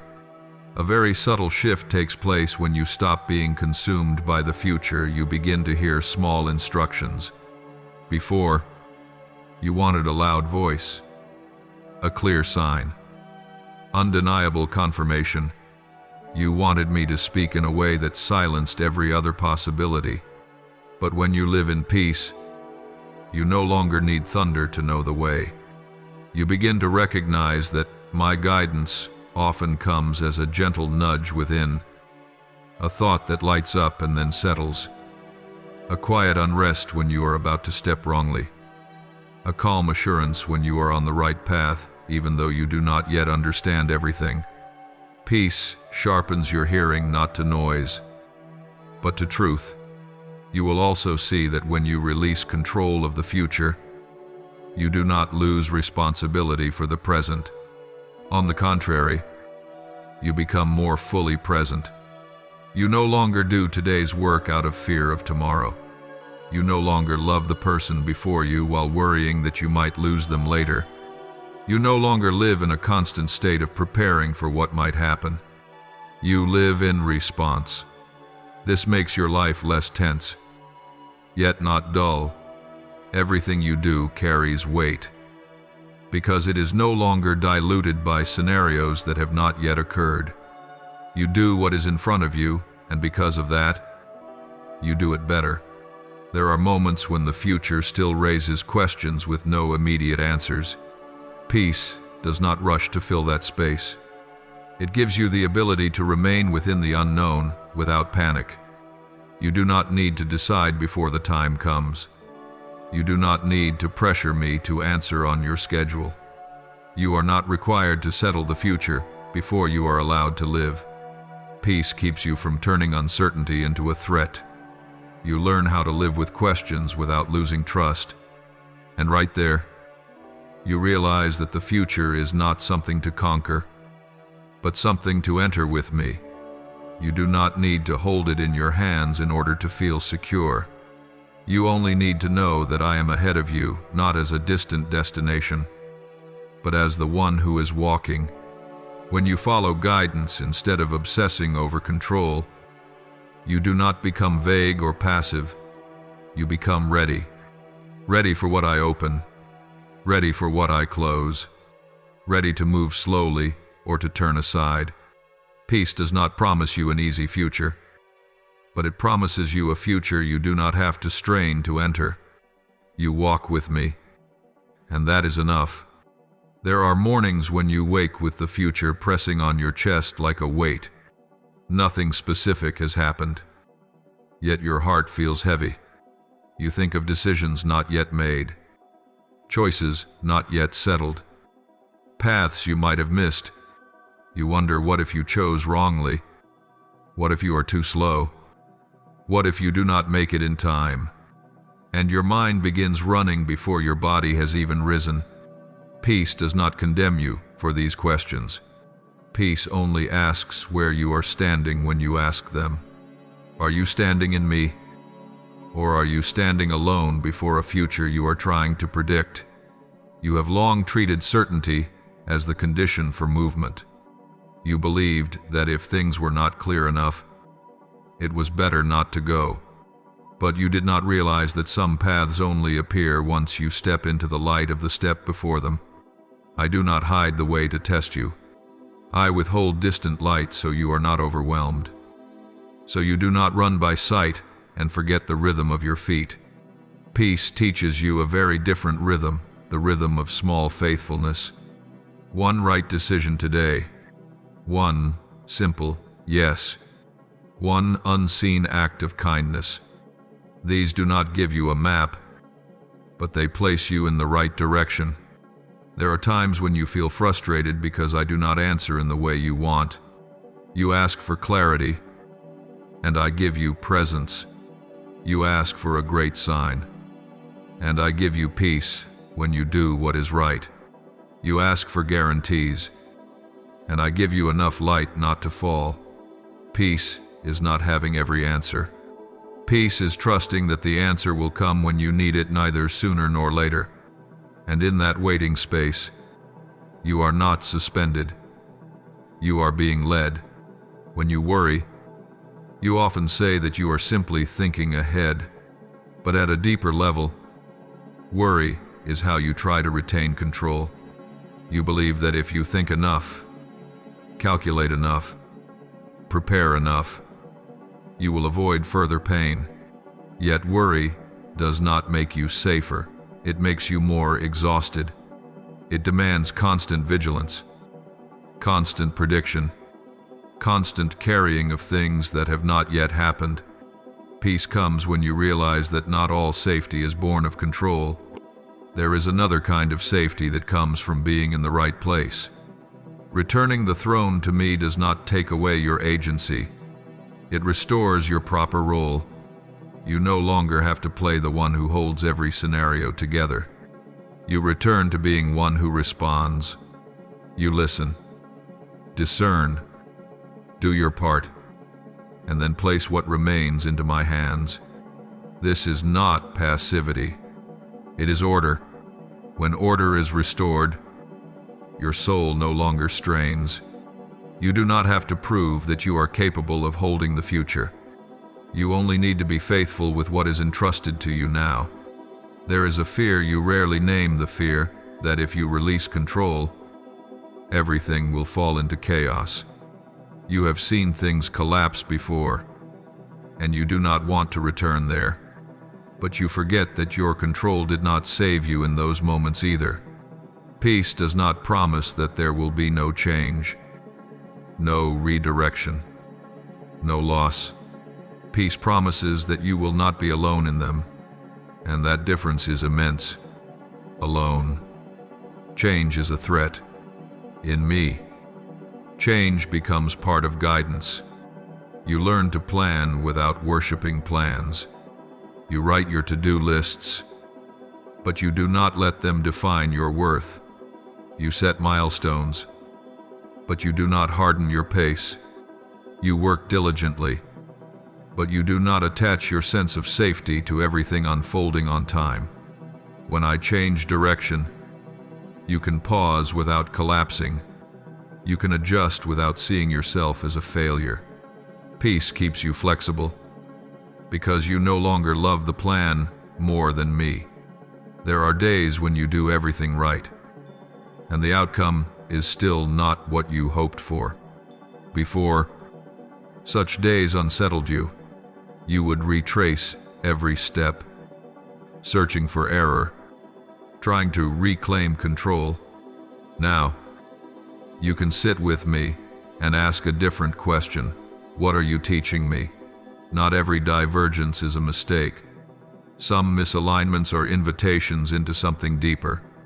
Peace gives you enough calm not to turn every detour into a verdict. When you stop obsessing over control, you also stop living in constant postponement.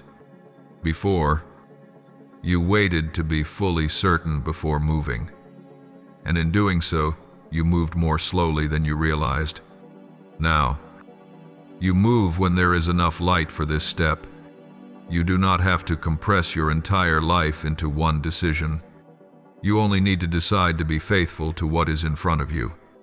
This allows you to move forward steadily without impulsiveness, without paralysis. Peace does not push you to run, it keeps you from standing still out of fear. You will come to see that the future is no longer a distant mass that must be deciphered. It becomes a sequence of days lived with me. Each day has its portion. Each day has light sufficient for it. You do not need to live today carrying the weight of 10 years from now. You do not need to bring next month's worries to the dinner table. Peace returns you to the present, where you are able to love, to work, and to breathe. There will still be moments when you want to look farther ahead. That is not wrong, but peace keeps you from using uncertainty as a reason to panic. You can ask questions without losing your balance. You can dream without trading away inner steadiness. You can make plans without bowing to them. Peace does not shrink your vision. It prevents your vision from swallowing you. Gradually, you will notice that my guidance is often clearest when you stop trying to force it. When you no longer twist every situation to extract an immediate answer, you begin to hear a very gentle voice. When you stop packing your schedule full to avoid the feeling of emptiness, you begin to notice small nudges. Peace sharpens your sensitivity not to danger, but to truth. You do not need to strain in order to hear. You only need to be in the right place. There are times when I lead you along paths you would not have chosen.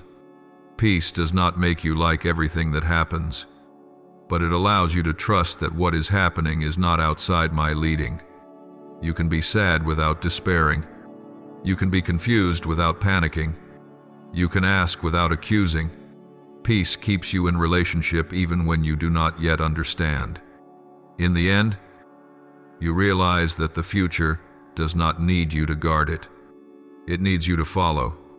When you follow my leading, you are no longer driven by the obsession to control. You do not need to keep every door. You only need to walk through the door that is open with me.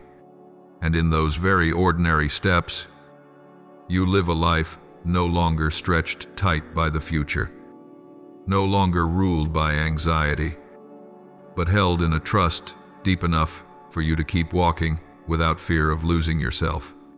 One morning, you will stand in the midst of your familiar life and suddenly realize that what has changed is not what is happening, but how you are standing within it.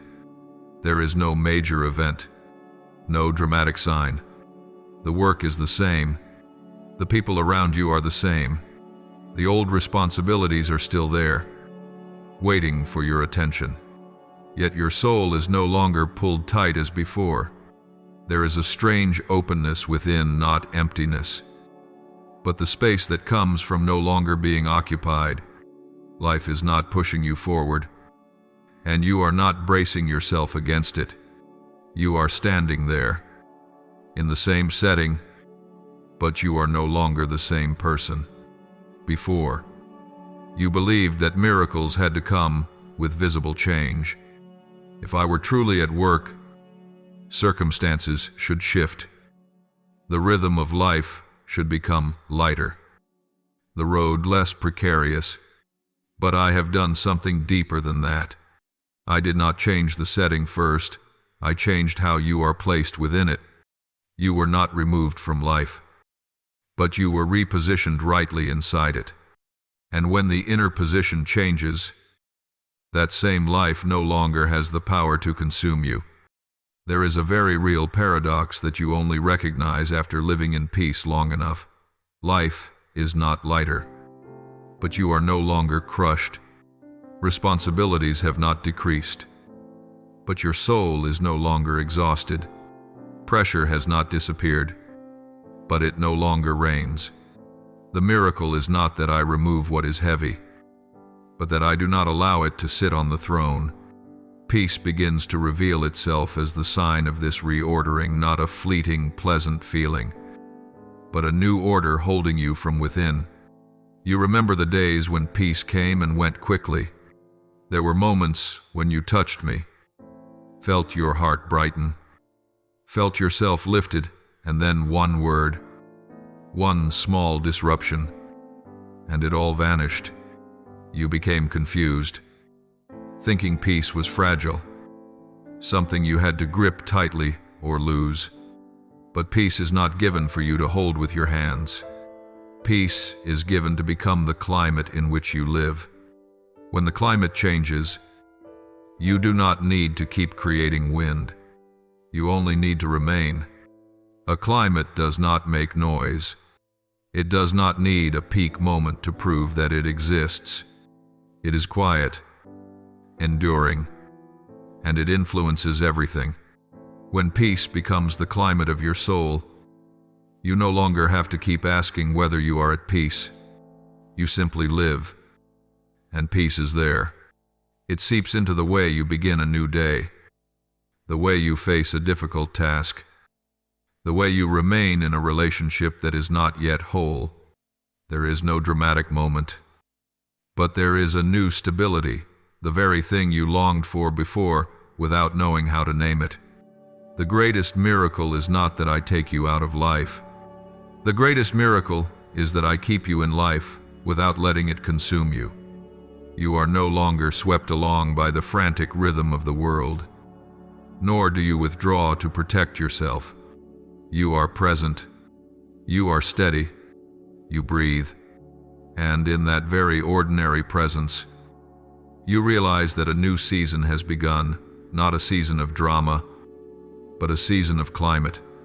When peace no longer comes as a special moment, you begin to learn something very different. Peace does not need to be created, it needs to be lived. Before, you searched for quiet moments to touch me, then returned to life, hoping to preserve that feeling as long as possible. But feelings cannot be kept. They come and go. I did not anchor your peace in feeling, because feeling is not strong enough to carry a soul. I anchored your peace in rhythm, the rhythm of very small but very real obedience, repeated daily without anyone needing to see. You gradually realize that what holds your soul is not rare, monumental decisions, but very ordinary choices. You go to bed on time not because you have nothing to do, but because you no longer treat exhaustion as a sign of faithfulness. You speak a difficult truth not because you are strong, but because you no longer want to purchase false peace with misaligned silence. You apologize quickly not because you are weak, but because you do not want to let a day pass with your soul out of alignment. These things do not create grand stories, but they create rhythm, and rhythm sustains climate. Today you do one thing fully before me, even though no one notices. Today you stop when your body needs rest, even though the work is unfinished. Today you do not respond immediately to words that unsettle you, so that you do not speak from a misaligned place. Today you pray briefly, without ornament, but honestly. Today you choose to stay with a difficult emotion instead of fleeing into distraction. These todays do not make you visible, but they make you steady. Peace does not need to be lifted high, it needs to be kept at the foundation. There is a pressure that has been lifted from your shoulders without you immediately noticing it, the pressure to live dramatically in order to prove your faith. You once believed that if your life did not contain great turning points, radical decisions, or spectacular changes, then perhaps you were living half-heartedly. But I do not measure your life by emotional intensity. I measure it by faithfulness. Enduring peace does not come from living constantly at the peak, but from not losing the rhythm. You begin to see the value of very ordinary days, days with nothing remarkable to tell, days when you simply do your part. Love the people entrusted to you, and go to sleep with a soul that has not been torn apart. In the past, such days made you uneasy, because you feared you were standing still. Now you recognize that these are the days when the climate is doing its work. Trees do not grow because of storms, but because of steady weather. Your soul is the same. Peace teaches you a new kind of patience, not forced endurance, but trust that what is built by rhythm will last longer than what is raised by intensity. You no longer need to push yourself to move faster than the rhythm given to you. You no longer need to compare your journey with others in order to feel sufficient. You walk steadily, and therefore you go far. Peace does not make you slow, it keeps you from being fragmented. There are days when you lose the rhythm. You speak too quickly. You do too much. You forget to stop. But peace does not leave because of one misaligned day. It gently calls you back without accusation, without threat, only an inward reminder that the rhythm is still there, waiting for you to step back into it. You do not have to start over. You only need to place your foot back where it belongs. And you learn that endurance is not found in never being wrong, but in always returning to the right source. Gradually, peace ceases to be something you pursue. It becomes something that carries you. You no longer need to constantly check whether you are at peace. You simply live truthfully within the rhythm that has been set. And in that truthful living, the miracle continues, not the miracle of changed circumstances, but the miracle of a soul held long enough to become steady. When peace has become an inner rhythm, you begin to notice something very real. It does not remain confined within you, but spreads everywhere you touch. You do not need to try to carry peace anywhere. It follows you naturally. Like breath, it enters the way you walk into a room, the way you open a conversation, the way you sit down to work, the way you remain silent when words are not yet needed. Others may not be able to name what they feel, but they sense that when you are present, the atmosphere changes, not because you are extraordinary, but because your soul no longer carries panic. You no longer enter life in a defensive posture. Before, you stepped into each day as though into a small battle, ready to react, ready to explain, ready to protect yourself. Now you step into the day as into a space that has already been held. This does not make you naive. You still see clearly what is difficult, what is misaligned, what is incomplete, but you are no longer pulled under by it.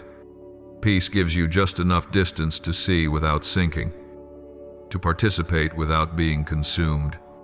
In your work, you no longer scatter tension around you through your gaze, your tone, or your hurried pace. You work more seriously, yet more lightly. When problems arise, you address them rather than panic.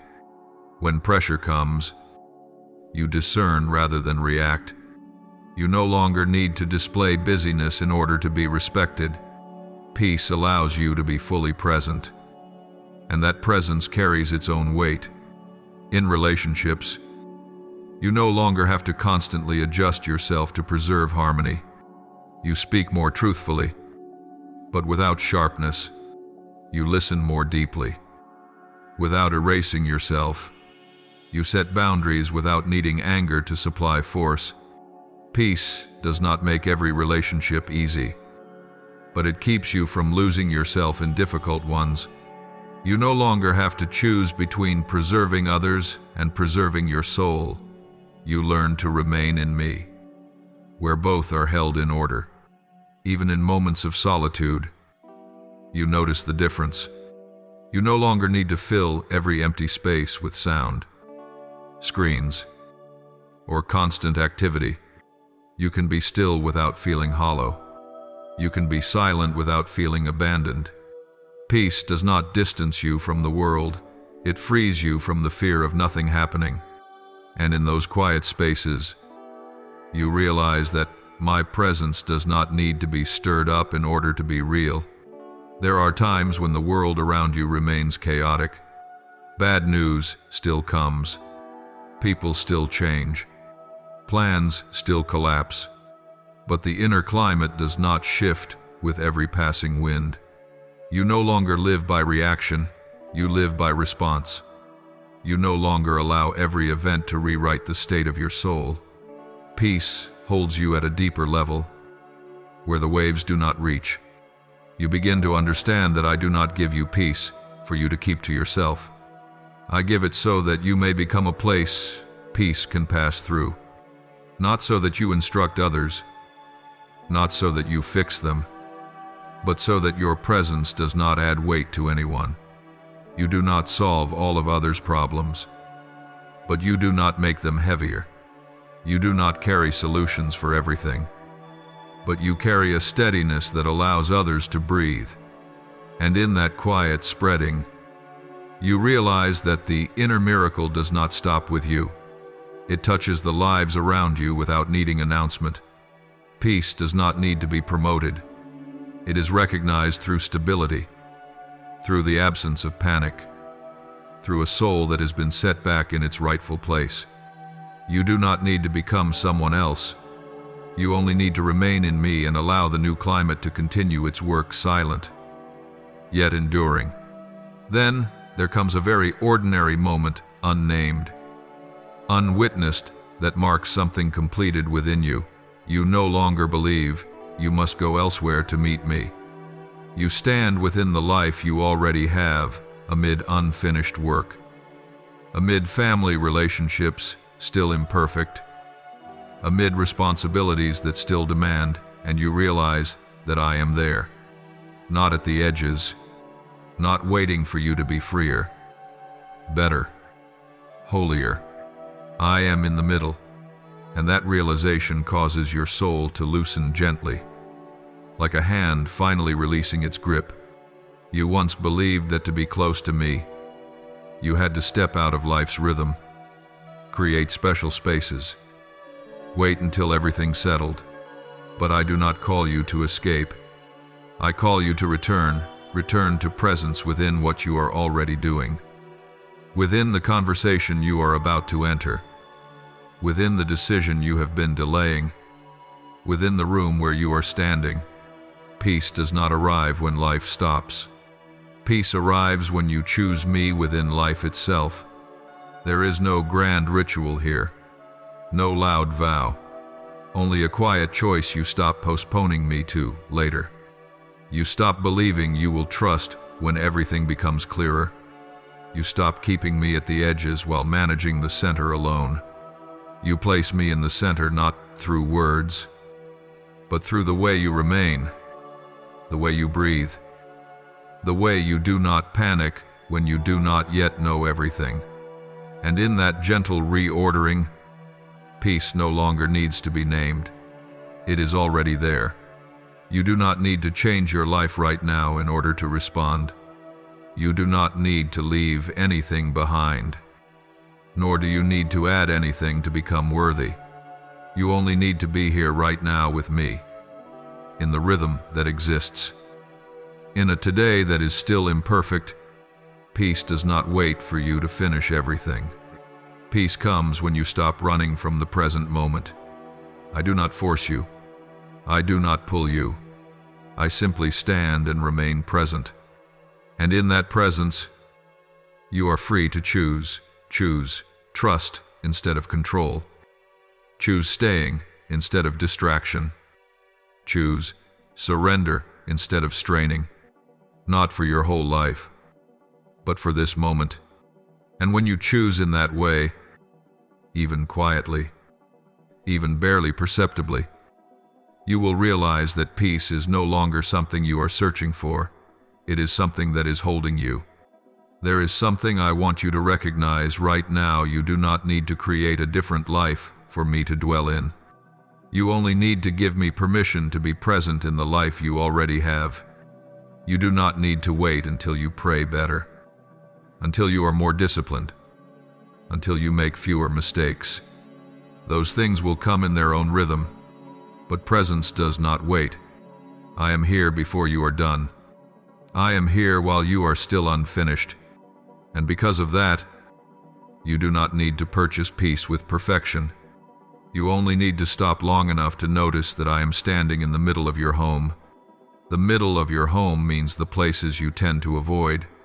The middle of your home means the responsibilities you often carry alone and then resent me for not helping. The middle of your home means the conversations you keep postponing because you fear they will fall apart. The middle of your home means the hours when you feel inadequate and try to compensate with busyness. I am not only in the places you call sacred, I am in the places you call ordinary life. And when you allow that to become real, you will see that peace is no longer a state you must seek under ideal conditions, but a climate that can remain even in conditions that are not ideal. Notice one very small thing when you truly place me at the center. You no longer need to say much to yourself in order to reassure yourself. You do not need to repeat, "I'm okay. I must be strong. I have to get through this." You do not need to hypnotize yourself with positive words. You simply breathe. And that breath is not a technique. It is a sign that the inner struggle has ceased. When your soul stops striving, peace has room. And when peace has room, you do not need to force yourself to believe. You simply remain. And trust grows as something natural. You may still have moments of wavering. You will still forget at times. Still be pulled away. Still tighten again. I am not saying this to give you a false sense of reassurance. I am saying it so you will not despair when you notice you are not completely okay yet. Peace as a climate does not mean there are never clouds. It means clouds do not decide the season. Some days are overcast, yet the climate remains warm. Some days the wind is strong, yet the ground stays firm. You do not need to condemn yourself when emotions change. You only need to return to the right center, and that center is not your ability to hold yourself together, but my presence. This is where my invitation becomes very real, very near, very ordinary. You do not need to step away from what you are doing in order to respond. You can respond right within it. When you wash the dishes, you can be with me. When you open your computer, you can be with me. When you step outside, you can be with me. When you hear news that unsettles your heart, you can be with me. Not through a long ritual, but through a gentle turning of the heart. You are here. And that single sentence, if spoken truthfully, is already a choice. I do not ask you to make a grand promise for the entire future, because I know how easily you become afraid when you think about your whole life. I only invite you to choose in the present. Choose now. Choose again when you forget. Choose again when you are pulled away. Enduring peace is not built by one large decision. It is built by many small decisions that no one sees. And precisely because no one sees them, you are freed from the need to prove anything. You do not need to perform your spirituality. You only need to live it in rhythm. If you want a very simple way to respond, you can do just this. Stop running. Not stop working, but stop running on the inside. Stop running from your emotions. Stop running from the truth. Stop running from me. You stand still in the conditions you currently have, and you allow me to be there with you. You do not need to say much. You only need not to lock the door. I do not require you to fling it wide open by your own strength. I only ask that you do not lock it. And when you do not lock it, the climate will change not because you are capable, but because I remain. Thank you for listening to today's message. Please subscribe and turn on notifications so that together we may receive the living word, build a steadfast faith, and walk in the boundless love of God. Amen.